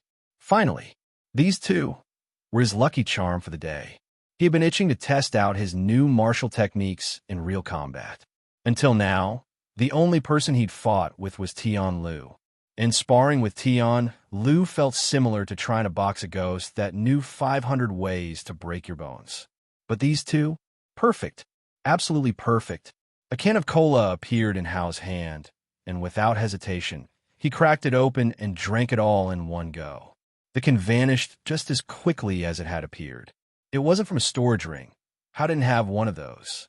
Instead, it came from the inventory space provided by the system, which allowed him to store up to 10 items. He had brought along a few store products, in case a situation such as this occurred. Both Big Bro Bai and Skinny Lou blinked at the sight, their eyes widening in disbelief. A storage ring? Rich kid, Skinny Lou muttered under his breath, his eyes glinting with greed. Must be some high-class brat if he can pull things like that out of thin air. Big Bro Bai added, but Hao wasn't paying attention. The cola had kicked in, sending a sharp burst of energy coursing through his body. All right, no more playing around, Hao thought, stretching his fingers. This is the real deal. He glanced at the two bandits, a teasing grin spreading across his face. So you want to steal my valuables, huh? Come and get them. With a slight motion of his hand, he gestured them forward, taunting them. Big Bro Bai and Skinny Lou snarled and lunged. Both were clearly enraged by the mocking gesture, charging at Hao with reckless abandon. The first to reach him was Skinny Lou. He swung his dagger down toward Hao's neck, hoping to catch him off guard. Hao dodged easily, stepping aside. He could feel the air ripple past him as he sidestepped the attack. Big Bro Bai wasn't far behind, swinging his saber in a wide arc toward Hao's side. It was a simple, brutal strike, but Hao was ready for it. He ducked low and spun around, narrowly avoiding the saber's sharp edge. Hao wasn't even trying to counterattack yet. Instead, he stayed just out of reach, weaving around their attacks. It wasn't that these two lacked strength. They could easily massacre a small town if no cultivator stood in their way. But to Hao, every move they made was painfully obvious. Frustration was beginning to build in their expressions. Why can't we hit him?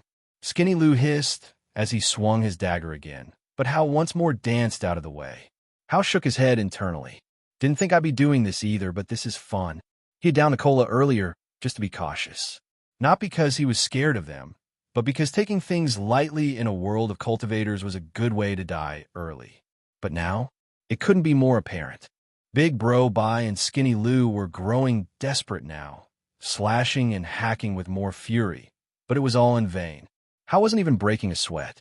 Every time their blades came close, he simply shifted his weight, sidestepping their strikes. Come on, try harder, Hao muttered, grinning. I'm waiting for something worth my time. Big Bro Bai roared and swung his saber down again, this time with more force. But Hao didn't dodge. He stepped in, raised one hand, and swatted Big Bro Bai's arm to the side. The trajectory of the saber shifted, scraping against the wall with a harsh clang, sending a few chips of stone flying. Before Big Bro Bai could react, Hao's fist smashed into his cheek. There was no chi behind it, but the punch was fast, clean, and heavy enough to leave a bright bruise on Big Bro Bai's face. Guh! He stumbled. Hao followed up with a kick to the side. It landed, but his footwork was off. He didn't really know how to kick, so it just sent the man staggering a few steps back. From the side, Skinny Lou charged with a dagger, eyes filled with panic. Hao twisted his body, his palm shooting forward to slap the blade away. Then he struck out with his elbow. It hit the man square in the chest and sent him tumbling. They weren't strong enough to fight back. There was no need to drag it on. Hao raised a hand. Golden threads of light flickered into view between his fingers. Sunflower needle strike, a blur of afterimages, too fast for an untrained eye. Thin beams of solar chi pierced into their shoulders, their thighs, and knees. Nothing fatal, but it would be a long time before either could stand again. With the two bandits collapsed on the ground, groaning and twitching, Hao turned to Kirome. Kirome, do you have anything that can mess with their memory? Erase it or something? I am afraid I am not capable of that, master. Kirome turned to glance at the rat curled lazily on her back. But Little Sneak might possess such an ability. Little Sneak, do you have a method to assist master in this matter? I do have that ability, big sister. But do really I have to help this human? Kirome stared at Little Sneak. Blink. Fine. You gave me food earlier, I'll help. Only this time, okay. He jumped off Kirome and landed silently between the unconscious thugs. Dark mist began to ooze from his fur. Then it pulsed. A shadowy veil crept up their bodies, wrapping around their heads like living fog. Shadow Snatch, an innate ability of Little Sneak's bloodline. It allowed him to absorb and erase the short-term memories of a target. Everything related to this alley, this fight, and Hao gone. Hao frowned, watching the scene. He couldn't see anything. Little Sneak just stood there, eyes glowing faintly. Was it because he was too weak? Or did the technique require special eyes or a spiritual sense to perceive? Moments later, the shadows retracted back into Little Sneak's body. He trotted over to Kirome and leapt back on her back. It's done, human. I don't owe you anything anymore. Hao didn't fully grasp what Little Sneak had done, but he trusted him. After all, if Kirome had faith in him, that was all that mattered. Good job, Chibisuk. That was an impressive ability you have there, Hao said with a grin. Little Sneak flicked his tail irritably. Chibi again? I told you not to call me that. And your flattery won't make me submit to you. Hao chuckled and then dragged Big Bro by and Skinny Lou's bodies, propping them against the wall in a messy heap. They appear to be napping peacefully, if not for Big Bro Bai's cheek, slightly swollen from Hao's punch. Hao and the others returned to the dimensional convenience store. As they entered, Little Sneak sent a mental transmission to Kirome. Big sister, I'm sure you also noticed the man on the high ground. What should we do with him? It seems his target was this human. Little Sneak looked at Hao. Let it be for now. If he truly wants to make a move, my master could easily deal with him. Kirome relied. And I'm sure my master already knows what fate awaits that man if he dares to act. As if on cue, a figure landed in the alley with a light thud, having leapt down from the rooftop. This was Qin Jue, a rogue cultivator at the 7th stage of the Saint Apprentice realm, wanted for theft, ambush, and murder. He had a habit of targeting newcomers to Sovereign City, those unfamiliar with its back alleys and hidden paths. He would have been arrested long ago if not for his slippery tactics and thorough knowledge of the city's twisting maze of streets. Qin Jue crouched beside the two unconscious thugs and gave each a sharp slap. You two are completely useless, he muttered, clicking his tongue. He had tossed these fools a couple of silver coins, expecting them to rough up some foreign brat. At the very least, draw blood. Instead, they got laid out like dead fish. Still, it wasn't a total loss. Judging from the aftermath, the kid was a bit stronger than expected, but not out of Qin Jue's league. A few stages below him, maybe manageable. He rifled through their pockets with a grunt, retrieving the same silver coins he had paid, along with a few copper coins that clinked sadly in his hand. He stood and followed the path the boy had taken. Eventually, he reached it. The words above the door made him pause. Dimensional convenience store. Qin Jue stepped closer, trying to peek through the glass walls and door, but the inside was a blur, like a fogged mirror. He couldn't see anything past it. Strange, but it didn't change anything. This was the perfect place to corner the brat. A quiet space, far from crowds. No one to intervene, no one to witness. He smirked and reached for the door handle. Let's see what valuables you're hiding, little rat. As soon as Qin Jue entered the store, he immediately extended his spiritual sense, scanning the space. His lips curled into a smirk. Oh, 6 people inside. 5 mortals and just 1 cultivator. The rich boy was the only one he needed to deal with. Looks like I've struck gold. This was exactly the opportunity he'd been looking for. Whoa, jackpot. He stepped further in, his gaze sweeping the store. The inside of the shop was bright, neat, and immaculate. A huge contrast to the grimy alley outside. Welcome, Mo Cece greeted. Qin Jue's eyes narrowed. The girl behind the counter looked young, too young. Is that the owner? A little girl? His grin widened. If she's the owner, then this is even better. Not only can I rob her, but it'll be easy. His thoughts swirled. The place is hidden well. Why not rob it all while I'm at it? It's the perfect setup. Confident in his superiority, Chinju stretched out his spiritual pressure, sending waves of power throughout the room. The air thickened as he released it, attempting to dominate the space. He could already see how the little girl would crumble in fear. Hand over everything you have. I'm Chinju, the nightmare of Sovereign City. If you don't want things to get ugly, just give me what I want. He grinned, anticipating their fearful reactions. But to his surprise, the little brat at the counter didn't flinch. She simply stared back at him blankly, her expression as vacant as if she didn't even see him. What the hell is going on? His confidence faltered, but he quickly regained his composure and moved his gaze to the others in the room. Lin Yijuan, Yu Shuiyin, Hua Feishue, and Xiao Lianfeng weren't paying him any attention. In fact, they seemed almost indifferent. It was as if he were invisible to them. Instead of fear, their eyes held a strange pity, as though they knew something he didn't. Lin Yijuan even closed his eyes, folding his hands together in a gesture that resembled prayer. Chinju's heart skipped a beat. He met their gazes one by one, confusion flashing through him. Then it hit him. The uniforms, they weren't just any clothes. These were disciples from the top sects in Sovereign City. A chill ran down his spine. He'd been so focused on his arrogance, so sure of his dominance, that he failed to notice the caliber of people in front of him. These people weren't just ordinary mortals or even basic cultivators. They were the elite of the elites. He recognized one of them immediately, Yu Xuan, the ice fairy of the Petal Snow sect. Her beauty was unforgettable, her cold eyes piercing through anyone who dared to look too long. Chinju remembered the first time he saw her. Her frosty aura and sharp gaze had left a long-lasting impression on his mind. It wasn't just her beauty, it was the overwhelming elegance she exuded. He had briefly entertained the thought of trying to approach her before to gain her favor. But that thought was quickly crushed when he realized how foolish that would be. Yu Shuiyin was far beyond his reach. Anyone who dared to cross her or the Petal Snow sect would be lucky to leave with their life. Chinju's mind spun. His earlier confidence evaporated. He had thought he could rob these people easily, steal their valuables, and slip away unnoticed. But now, as the weight of the situation settled in, he couldn't stop the panic rising in his chest. What was he thinking? He couldn't even begin to imagine the consequences of robbing anyone here.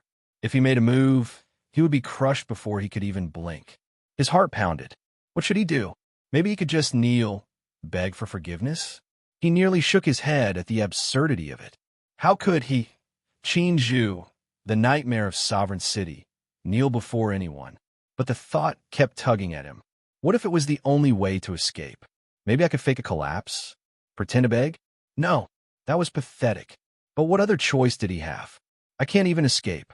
He had to do something, but every option seemed worse than the last. Chinju swallowed. Maybe he would just leave? He could run. But what if they chased him? He stepped back, almost stumbling over his feet. The situation was slipping out of his control faster than he could process. I should just act natural? But Chinju's forced smile was anything but natural. Maybe he'd just quietly leave. Yeah, that was the safest bet. Hal leaned back in his chair, sipping his peach oolong tea. A troublemaker?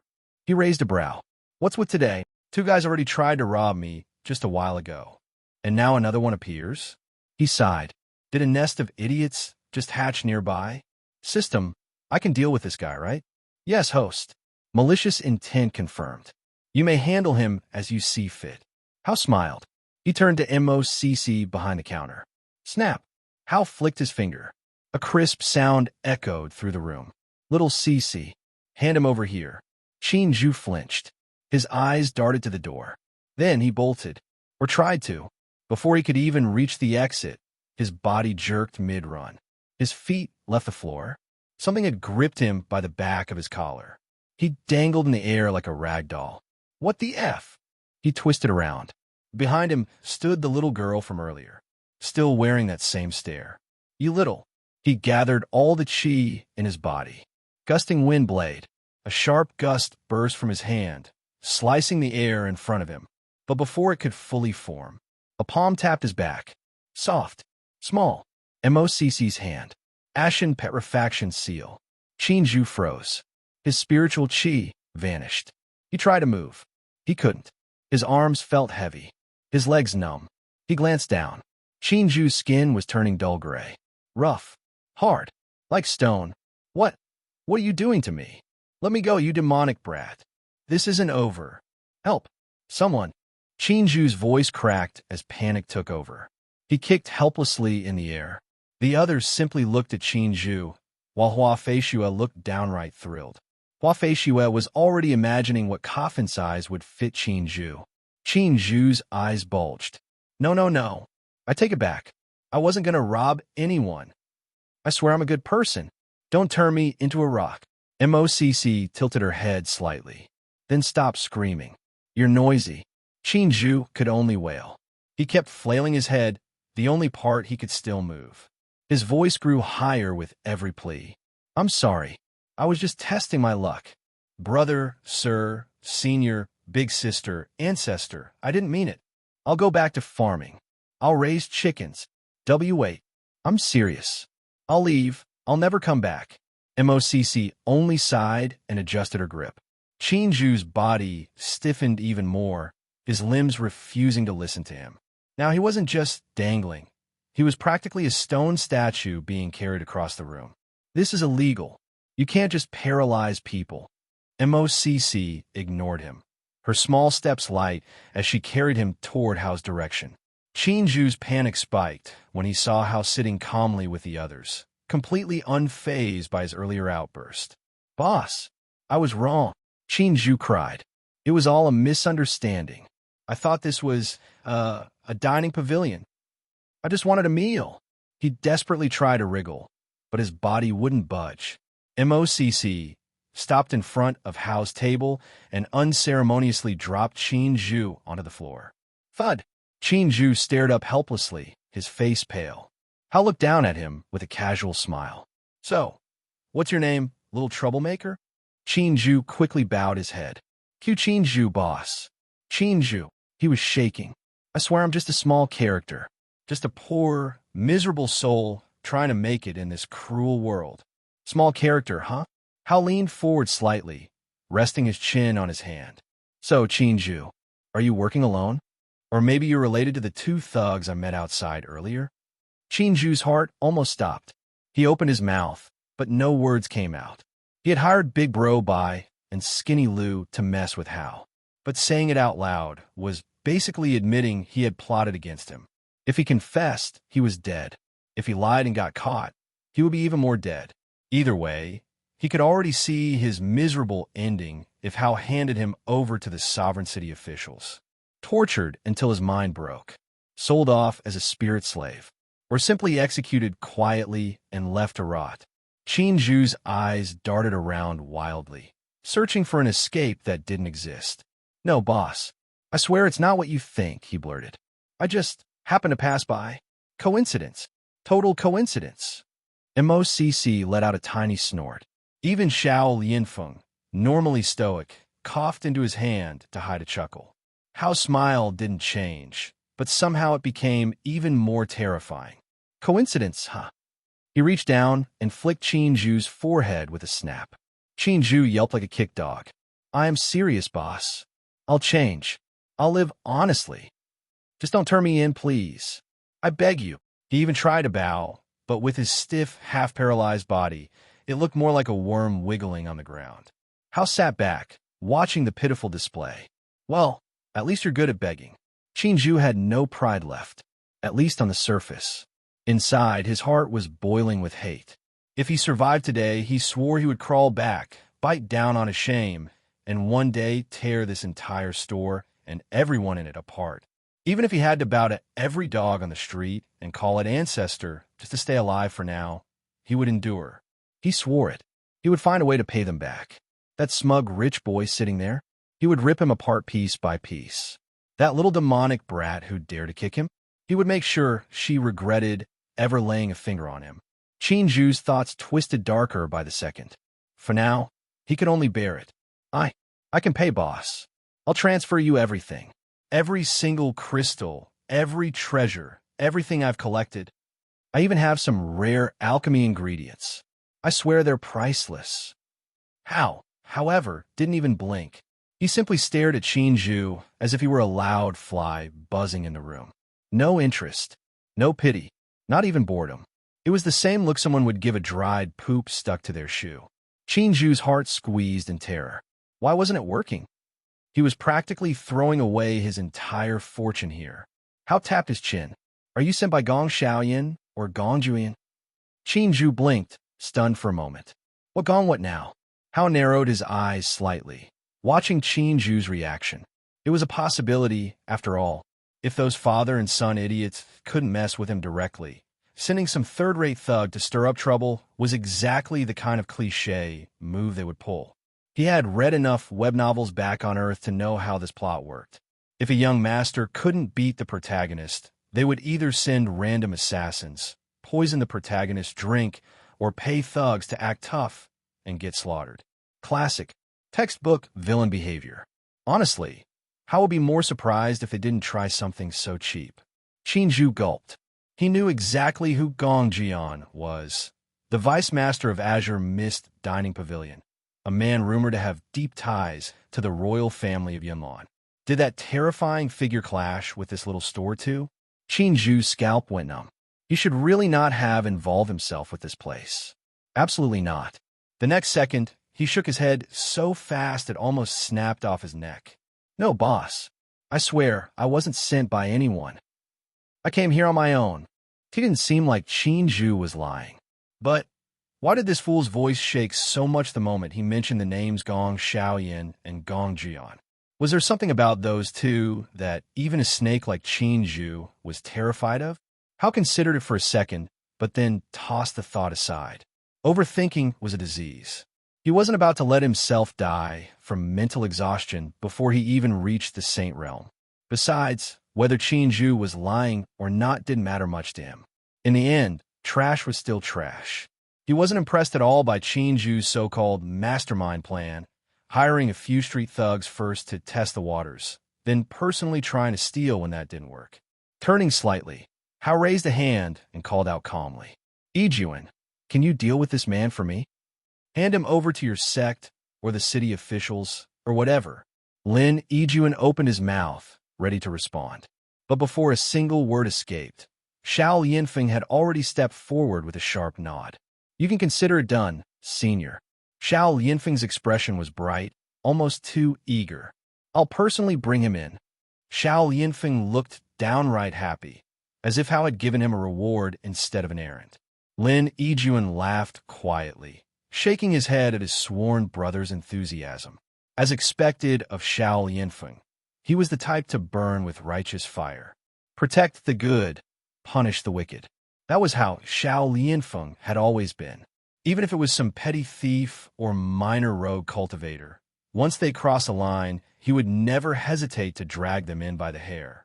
Chinju, meanwhile, stared up in horror at the grinning youth looming over him. "And no, wait. I'll pay you. I'll pay all of you," he howled desperately. "I'll give you everything. All my crystals. All my spirit treasures." But no one bothered to answer Chinju. Xiao Yinfeng stepped forward. He shackled Chinju's wrist in an iron grip, yanking the man up like a sack of rice. Mo Cc, who had been silently observing, finally released the ashen petrifaction seal and returned to the counter to continue her work shift. Chinju staggered as feeling rushed back to his limbs. A surge of wild hope lit up his eyes, but just as he was about to make a run for it, a heavy spiritual pressure slammed down inside his body. Chinju gritted his teeth and tried to fight back, but it was futile. The gap between them was too large. The one suppressing him was none other than Xiao Yinfeng. "You should save your strength," Xiao Yinfeng said lightly, as if he were offering a word of advice to an old friend. Chinju's face turned purple from the effort, but he couldn't even twitch a finger. His dantian was locked down tight. Then, before he could even think of other ways to resist, Xiao Yinfeng jabbed 2 fingers into specific points along his arm and chest. A soft popping sound followed each touch, and with every point pressed, Qinju's body grew heavier, slower, colder. His cultivation was completely sealed.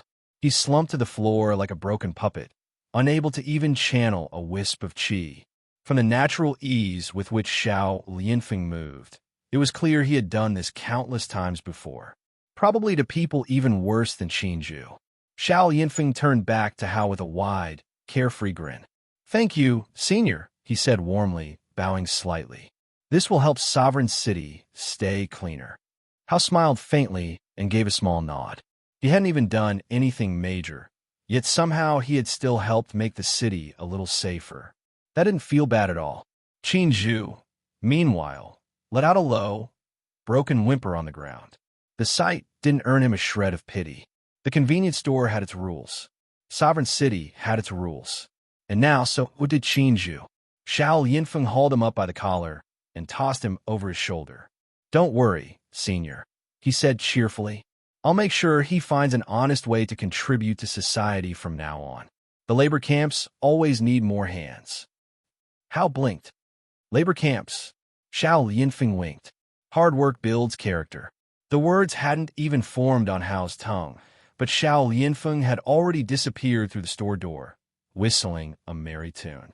Did he just drag Qinju off to work himself to death somewhere? Well, whatever it wasn't his problem anymore. Still, Hao couldn't help but sigh inwardly. He had only gone outside for a tiny stroll, and already madness showed up at his door. Maybe, just maybe, he should be like his idol Han from that one novel he loved back on Earth. Hide, cultivate, eat well, sleep better, ignore the world, live like a hermit king. At least here, inside the store, he had everything.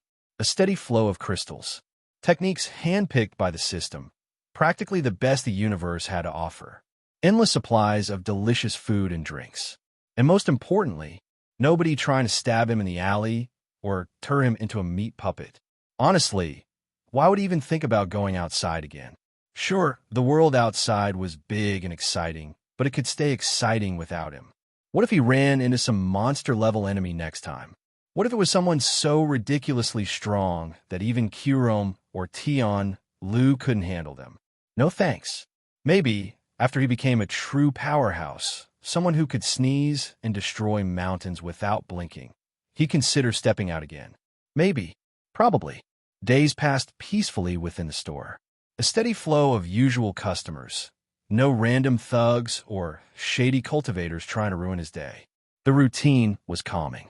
At last, after all his hard work, the task he'd been waiting for was done. Hao's heart raced uncontrollably. This would bring a huge change to the store. Main Task 1.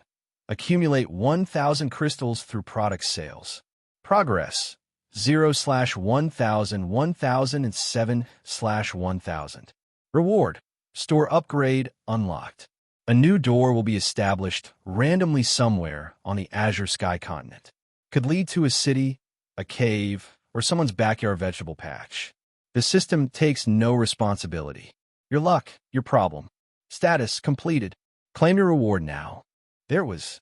Finally, a new door. Hao didn't care about stepping through it himself, but the real excitement came from the possibilities that awaited. More customers, more sales, and, hopefully, more loyal regulars just like he had in Sovereign City. He rubbed his hands together with a grin. The more customers, the better. Not just for the crystals, but for the variety they would bring. After all, it wasn't just about the products. Well, it was, but it was also about the people. The different types of people who would pass through the store doors. Would they be skeptical at first? Or would they be immediately hooked? The thought made him smile. It wasn't just about the sales. It was the joy of interacting with the customers, communicating with them, watching how they would react to his products. Hao loved to observe them, to learn from them. There were always those who lingered, asking questions, maybe even trying out a new product on a whim. Every encounter was unique. Every customer had their own vibe, their own quirks. Hao enjoyed it all. It was a simple pleasure, but one that made him feel connected to the world. He wasn't just selling products. He was offering a little piece of comfort, a slice of normalcy in a world that could be chaotic. Sure, sometimes things got weird, like when an arrogant young master showed up or a rogue cultivator tried to rob him. But that's what made it more fun. Now, with a new door, it would all start again. New customers, new opportunities, new connections. Reward claimed. The store upgrade will take place after business hours, host. Hal blinked and chuckled to himself. Just bless me with a good place. All right, system. Don't make it some hidden dark valley again. He shook his head. All tasks completed. New tasks have been assigned. Keep up the hard work and grow the store even further, host. All right, let's see what this store upgrade will bring. 5 tasks. That's a lot. System is really stepping up the game now. Hal raised an eyebrow. This wasn't going to be a breeze. Main task 1. Sell 100 soft serve ice cream, 50 wing blast, and 50 tuna mayo on a gyri. Progress. 0 out of 100 ice cream, 0 of 50 wing blast, and 0/30 on a gyri. Reward. Unlock new feature, pool game billiard. The game will be set up in the store after business hours. I'm familiar with these products, but they weren't added to the store yet, right? So, I get these new items as a reward for completing the other tasks. He leaned back in his chair, processing the information. Such a spoiler. Guess I need to finish those other tasks before I can complete the main one. Huh? Looks like the grind never ends. Hal smiled. Then his eyes flicked down to the reward section. Wait, what? A billiard game? Hal blinked several times, unsure if his eyes were playing tricks on him. I'm running a convenience store, right? Why a billiard game? He paused, thinking. Was this another weird divine prank? Did the gods or some grand deity really choose this as a reward? I've never seen a convenience store with such a luxury of entertainment. But despite his disbelief, Hal couldn't help but grin. Was he not happy with it? Of course not. He actually liked playing pool. Back in high school, he was pretty good at it. In fact, he never lost a bet when it came to a game of billiards. His friends used to groan whenever he stepped up to the table. No matter how much they practiced, Hal would win. Hal laughed, remembering the good old days. Maybe I'll get a few good games in, after all. Some new fun isn't a bad thing. It was going to be a new chapter in the store's journey. One he wasn't quite expecting, but one that seemed a lot more fun than he'd imagined. Main task 2. Sell 50 bags of original salted potato chips and 200 cups of instant noodles. Progress. 0 of 50 bags and 0 out of 200 cups. Reward. Unlock new product, tuna mayo on a gyri. It will be delivered to the storage area after business hours. Potato chips and instant noodles? It wasn't that hard, but it was going to take a while. The chips, especially, were a slow seller. Still, they were so simple, so universally loved, that he figured the new door might bring in the type of customer who just couldn't resist them. He could already picture them, cultivators grabbing bags of chips like it was the most natural thing. That was probably the whole point, right? He would meet people with all kinds of tastes and preferences. His eyes lingered on the tuna, mayo, on a gyri reward. Hal smiled slightly. On a gyri, it took him back. It was always a go-to meal for him. Cheap, filling, and so easy to carry around, especially when you were in a rush. He could still remember the warm scent of tuna, mayo, filling the kitchen when his mom made them. Perfect for lunch, she used to say. Quick, easy, and nutritious. How many times did I eat those for lunch? They were his lunch for most of his school years, always neatly wrapped, ready to grab in a hurry, and satisfying enough to keep him full for the day. A warm sense of nostalgia washed over him, like he could almost smell them again. His mom's onigiri were simple but comforting. Even when he was busy with schoolwork, buried in exams, or caught up in the rush of life, that little meal always felt like home. It was funny how something so simple could bring back so many memories. Now, here he was, a grown adult, standing in a store that could provide something similar. No preparation, just a tasty bite when he needed it. Maybe the store's got a few tricks up its sleeve after all, he thought, feeling a little grateful. His stomach growled in excitement. Maybe it was time to swap out his usual junk food for something a little more satisfying. If this is what the grind gets me, I'm here for it. This slaps. Side task 1. Sell 50 soft serve vanilla ice creams. Progress. 0 of 50. Reward. Unlock new product, soft-serve chocolate ice cream. The machine will be installed in the store after business hours. How turn to the system immediately. Wait. Is the ice cream going to be served in a cup? Or is it in a cone? A grin formed on Hao's face. A cone? That was even better. Cone gang all the way. There was just something different about eating ice cream from a cone. The way it slowly melted down the sides. The way you could crunch into it after finishing the top. Cup was safe. Cup was neat. But cone was an experience. A proper dessert needed a little bit of mess, a little bit of fun. Besides, who would want to miss out on that final bite where the last bit of ice cream met the crunchy cone? It was like saving the best part for last. System, the ice cream machine comes with the store upgrade, right? Indeed, host. With the store expansion, it comes with a new ice cream machine. It will be installed after business hours. Hao nodded, his excitement building. Finally, a dessert to end a meal properly. There was something so satisfying about finishing a meal with something sweet. It felt like the perfect way to top off the day. It wasn't anything fancy, just a simple treat. Side task 2. Accumulate 400 crystals from canned drinks. Progress. 0 of 400. Reward. Unlock new product, Wing Blast. It will be delivered to the storage area after business hours. Wing Blast. Wasn't it the drink brand that always showed up in random crazy stunt videos? The one where someone jumped off a roof with cardboard wings taped to their arms? Or tried to skateboard down a mountain with nothing but a prayer? The one that totally had nothing to do with their actual product? Not even real ads about the drink. I've tried it once before, and yeah, it definitely woke me up. Hao thought, remembering the time when curiosity got the better of him. One can. 5 minutes later, he was so wide awake, he cleaned his entire room, finished 3 assignments, and organized his closet by color. He chuckled.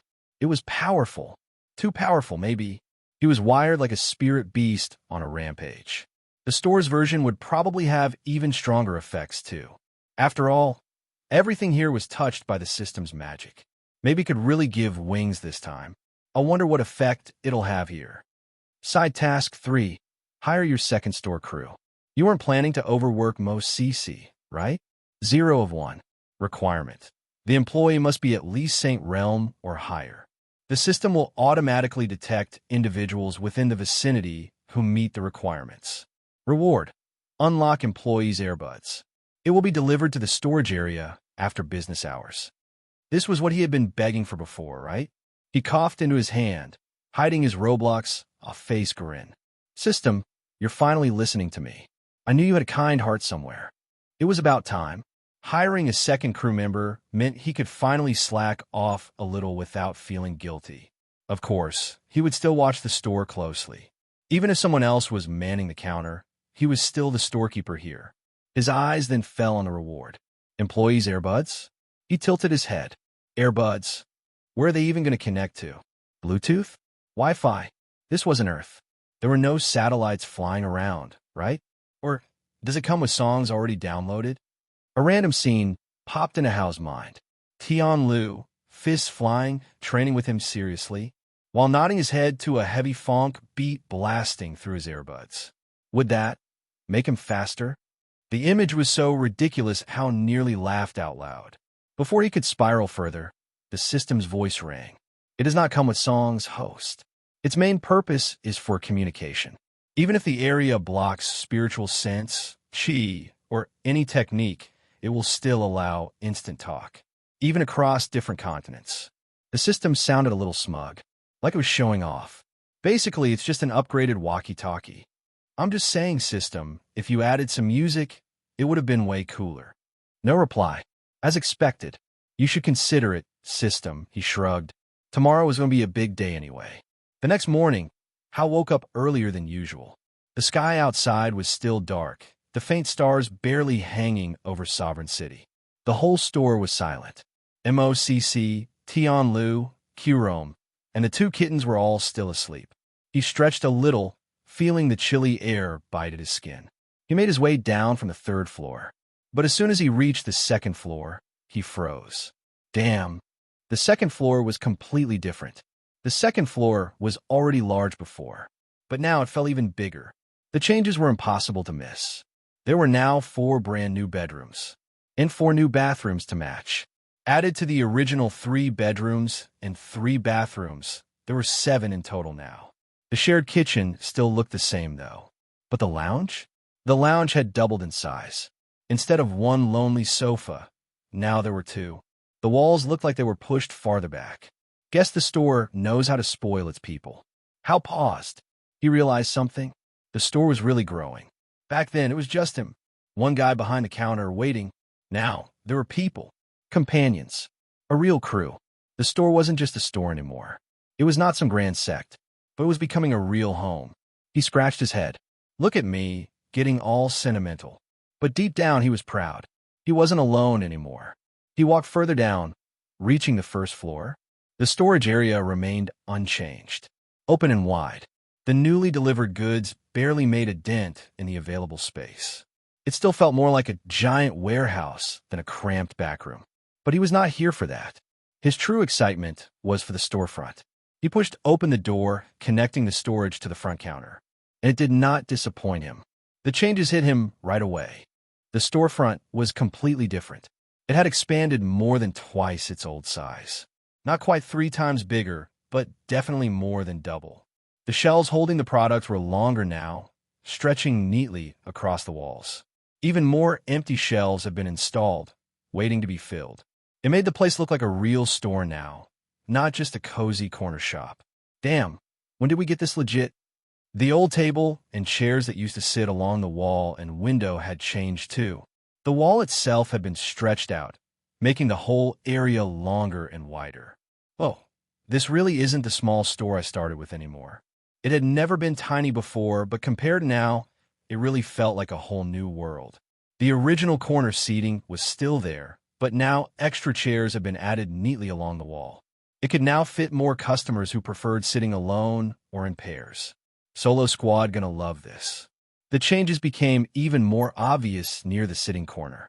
Now, there were 4 warm medium oak tables placed a short distance away from the wall. Each table had 4 wooden modern bistro chairs, the kind you would find in a quiet coffee shop. Their colors were a soft mix of light oak, ash, and birch, blending nicely with the tables. There were no chairs on the sides, only one at the front and one at the back of each table. It made sitting down and getting up easy without squeezing past others.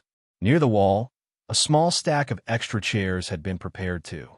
If needed, customers could quickly add more seats and expand their group. Maybe even fit 6 people at one table if they really wanted. The whole sitting area appeared much more open now. Breathable, welcoming, and ready for more customers. Man, we're leveling up fast. Hal laughed. He walked further into the store. Almost right away, he noticed something new. There wasn't just one water dispenser anymore. Now there were 2. Both were placed side by side, ready for use. This was extremely good. If multiple customers came in wanting noodles, there would be 2 lines for hot water, speeding up the process. It rarely got busy, but when it did, a single dispenser could cause delays while customers waited to fill their cups. This addition was definitely for the better, just in case. With 2 water dispenser machine, there was less waiting time, and that would make things smoother when the store was packed. Less chaos, more efficiency. This will definitely make things faster, Hal thought, satisfied with the improvement. But what caught his eye next made him broke into a huge smile. In the far corner of the room, where it had been empty before, a single machine now stood proudly. It looked clean and slightly futuristic with a simple design. A soft, glowing text on it read, "Vanilla," with a small swirling logo floating above it. Hal squinted. It didn't take a genius to guess this was for soft-serve ice cream. Below the text, the machine had a sleek nozzle. Right beside it, there was another machine, much smaller, like the size of a toaster. There was a small opening, just big enough to fit a hand inside. Hal tilted his head, confused. What's this for? He walked closer and poked the side of the smaller machine. System, what machine is this? That's the cone dispenser, host. You have to insert 1 token into the slot just above the opening. Tokens can be found in the drawer under the front counter. After inserting the token, just place your hand into the opening. The machine will automatically place a waffle cone into your hand. Only once a cone is detected will the ice cream machine serve the correct amount of soft serve. Hal blinked. Then he chuckled. That's so damn practical. No chance of customers fumbling around, trying to figure out how much ice cream to pour. No one would accidentally break the machine by twisting the lever too hard. He and MOCC wouldn't even have to babysit the machine during busy hours. Plus, by needing a token first, random freeloaders couldn't just sneak free ice cream without paying. Hal gave the small cone machine an approving slap. As always, the store's thinking about everything. Hal looked back at the counter to check for the tokens. His eyes caught something, a small screen on the wall. It displayed a perfect swirl of soft-serve vanilla ice cream in a cone. The text below read, "Perfect for the heat. Vanilla soft serve, 2 crystals. Cheap." Hal muttered, surprised by the low cost. It was more affordable compared to other new items. His eyes narrowed. How'd he miss this? His senses should have been sharper by now. Then again, there was so much going on with the store's new upgrades. It had been an exciting day, after all. Guess that's why I missed it. Hal walked over to the counter, where a drawer sat quietly. A small sign read, "Token required for soft serve ice cream." Hal opened the drawer. Inside was a small, hexagonal token. It was silver, polished and clean. An engraving of an ice cream cone was in the center. Fine lines ran around the edges, giving it a coin-like look. On the reverse side were tiny markings, DCS. Hal stared at it, a faint smile forming. It reminded him of something from his childhood. He had been to arcades back then. Tokens were used for everything, exchanging them to play games or grab prizes. It had always felt like a small ritual. Hal picked up the token, examining it in his hand. I shouldn't do this, but let's see. With a smirk, Hal gathered all the force in his arm. He squeezed the token with all his might, trying to bend it. Nothing, not even a dent. The token didn't budge. He tried again, putting even more strength into it. Still nothing. His strength should be enough to crush a boulder. All right, might as well try everything. Hal gathered his solar chi into his hand, letting it flow. His palm closed tightly, focusing the heat on the token. The token glowed faintly as heat radiated from his hand. The pressure intensified, and the heat rose with each passing second. Should be enough now, Hal thought, giving it one last squeeze.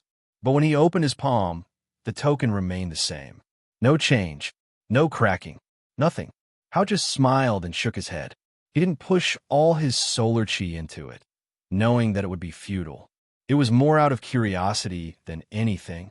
Still, he had kind of expected it. The token produced by the system wasn't something that could be easily destroyed. Maybe not even a real immortal cultivator would be able to damage it with brute force. Okay, let's try the ice cream. He turned and made his way over to the cone dispenser. There was a slot at the front of the machine, and without hesitation, Hal inserted the token. Click! He extended his hand into the cone dispenser's opening. Ploof! A waffle cone slid out into his hand. It was smooth, crisp, and the texture was just like the one on the display screen. Hal retracted his hand and looked at the cone. He rotated it over, examining it closely. It was perfect. The waffle cone had a nice, golden brown color. The kind you could tell was freshly baked, crispy, yet with that soft warmth that made it irresistible. He sniffed it, and a pleasant aroma filled his senses. Sweet and slightly nutty, it was the scent of something freshly baked, an inviting sweetness that made your mouth water. The bottom of the cone had a small paper lining, the kind often used in ice cream shops to prevent the mess from dripping down to your hand. A small but practical touch. Hal appreciated it. Hal walked over to the ice cream machine, holding the cone in one hand. Like the water dispenser, the ice cream machine had a small holder at the base. He placed the cone there, centering it under the nozzle. A soft, sweet aroma rose from the machine as he positioned it. The nozzle activated, and a steady stream of soft serve began to pour out. Hal could smell the rich vanilla filling the air, making his mouth water. The soft serve spun from the nozzle, swirling perfectly into a smooth, creamy peak at the top of the cone. Watching the swirl form, it felt as though an artist was shaping the ice cream, each turn making it more perfect. Hal quickly grabbed the cone, pulling it out of the holder with a satisfying clink. He stared at the perfectly swirled ice cream. The creamy texture looked almost too good to eat. He licked his lips, the anticipation building as he leaned in. With a slow, careful motion, Hal extended his tongue and touched the tip of the ice cream. The first taste hit him instantly. It was a soft, gentle sweetness that seemed to drift through his senses. It wasn't like any vanilla he had tasted before. It was fresh, almost ethereal, with a delicate floral note that calmed his mind. The sweetness wasn't overpowering, but it lingered with an almost enchanting lightness. Hal couldn't help but close his eyes for a moment, savoring the unique flavor. Then he took another, larger lick, his impatience growing. As the ice cream melted, it shifted in texture, becoming creamy and rich. A soft, icy coolness spread across his mouth. It was like a light breeze on a hot day, soothing and calming.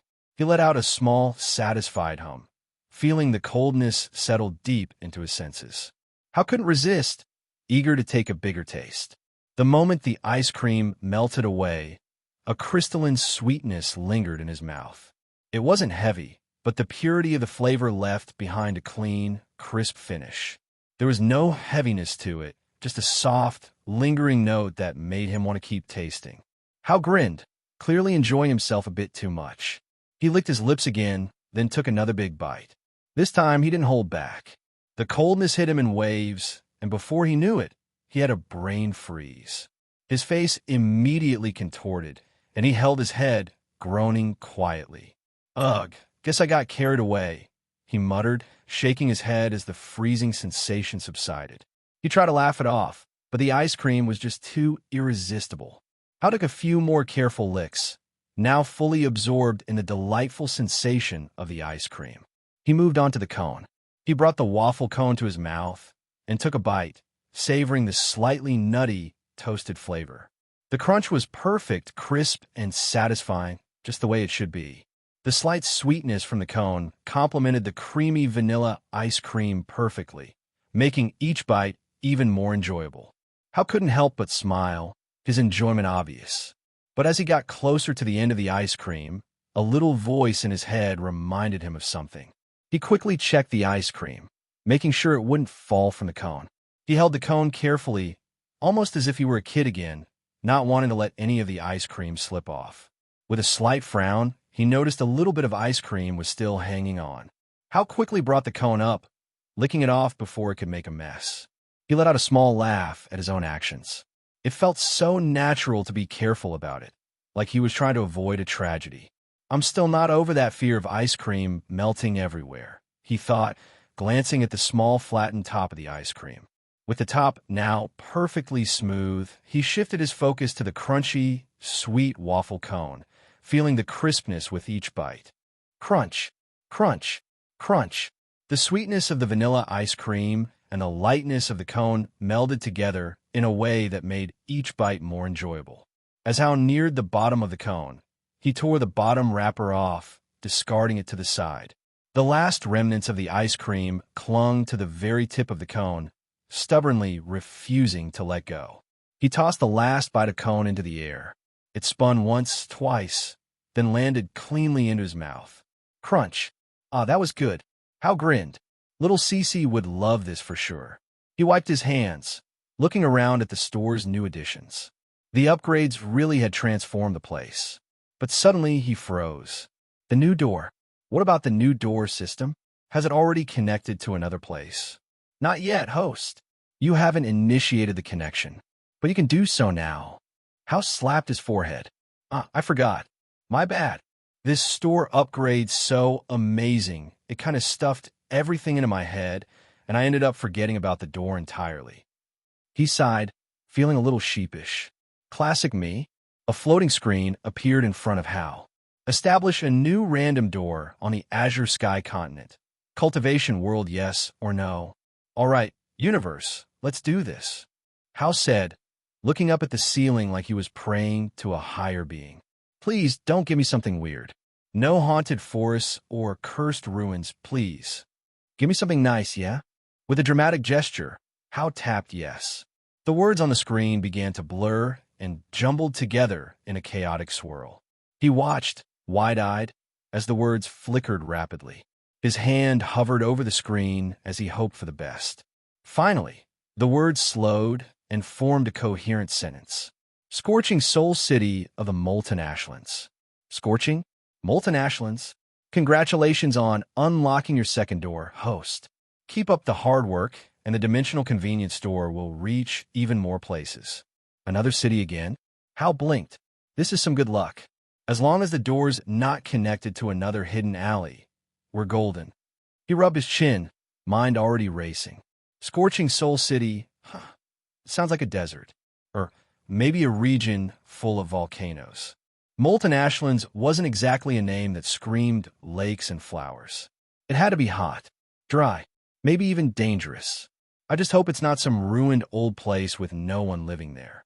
His grin stiffened a little. Surely not, right? Hal paused. Should he spend a crystal to ask the system for details? No, better save them. He had his eyes on a new martial technique. Plus, who knew how many crystals he'd need soon? If he really needed info, he could ask one of the employees, or maybe a loyal customer who'd heard of it, or better, someone from that place. There were plenty of ways to figure it out. For now, he just had to wait and see. Hal rolled up his sleeves and got to work. He restocked the shelves one by one, carefully arranging the instant noodles and canned drinks so they faced forward, labels clean and easy to read. There weren't many different products, but he spread them out just enough to make the new, longer shelves look full. Job well done. Hal walked to the entrance and flipped the plaque hanging on the door. The Dimensional Convenience Store was officially open for business. Hal leaned against the counter, thinking back to the soft serve he'd just finished. He did feel the effects afterward, but he couldn't quite put his finger on it. Maybe it wasn't useful to him right now, or maybe it was. Hard to say. Still, something told him that ice cream might just be a hit, especially if Scorching Soul City lived up to its fiery name. And even if its effect wasn't exactly someone could benefit from, come on, it was soft-serve vanilla ice cream. Cold, creamy, and smooth. That alone was enough to make people go wild, no matter the season. The door creaked open. First customer of the day.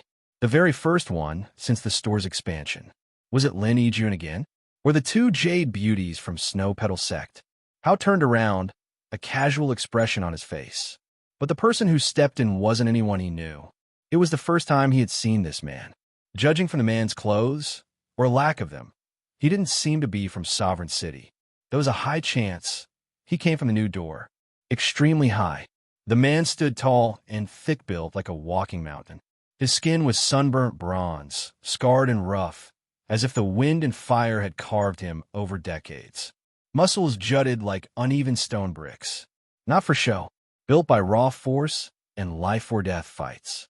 Old burn scars covered his chest and arms, forming ugly patterns that somehow looked natural. He was shirtless. Only a pair of loose black pants hung from his waist, one side scorched and torn. He was barefoot, his soles darkened and cracked, as if he walked through lava daily. His hair had mostly vanished, scorched away long ago. Only a few stubborn strands remained, tied into a sad little top knot for pride's sake. His eyes were sharp, yet laid back. This was Zhao Laohu, also known as Old Tiger Zhao, a veteran body cultivator who had once punched a flame rock out of the sky barehanded. He trained not in techniques, but in pain, burns, bruises, broken bones, all part of his daily routine. They said he trained under a volcano, drinking lava to temper his organs and fighting volcanic demonic beasts to harden his muscles.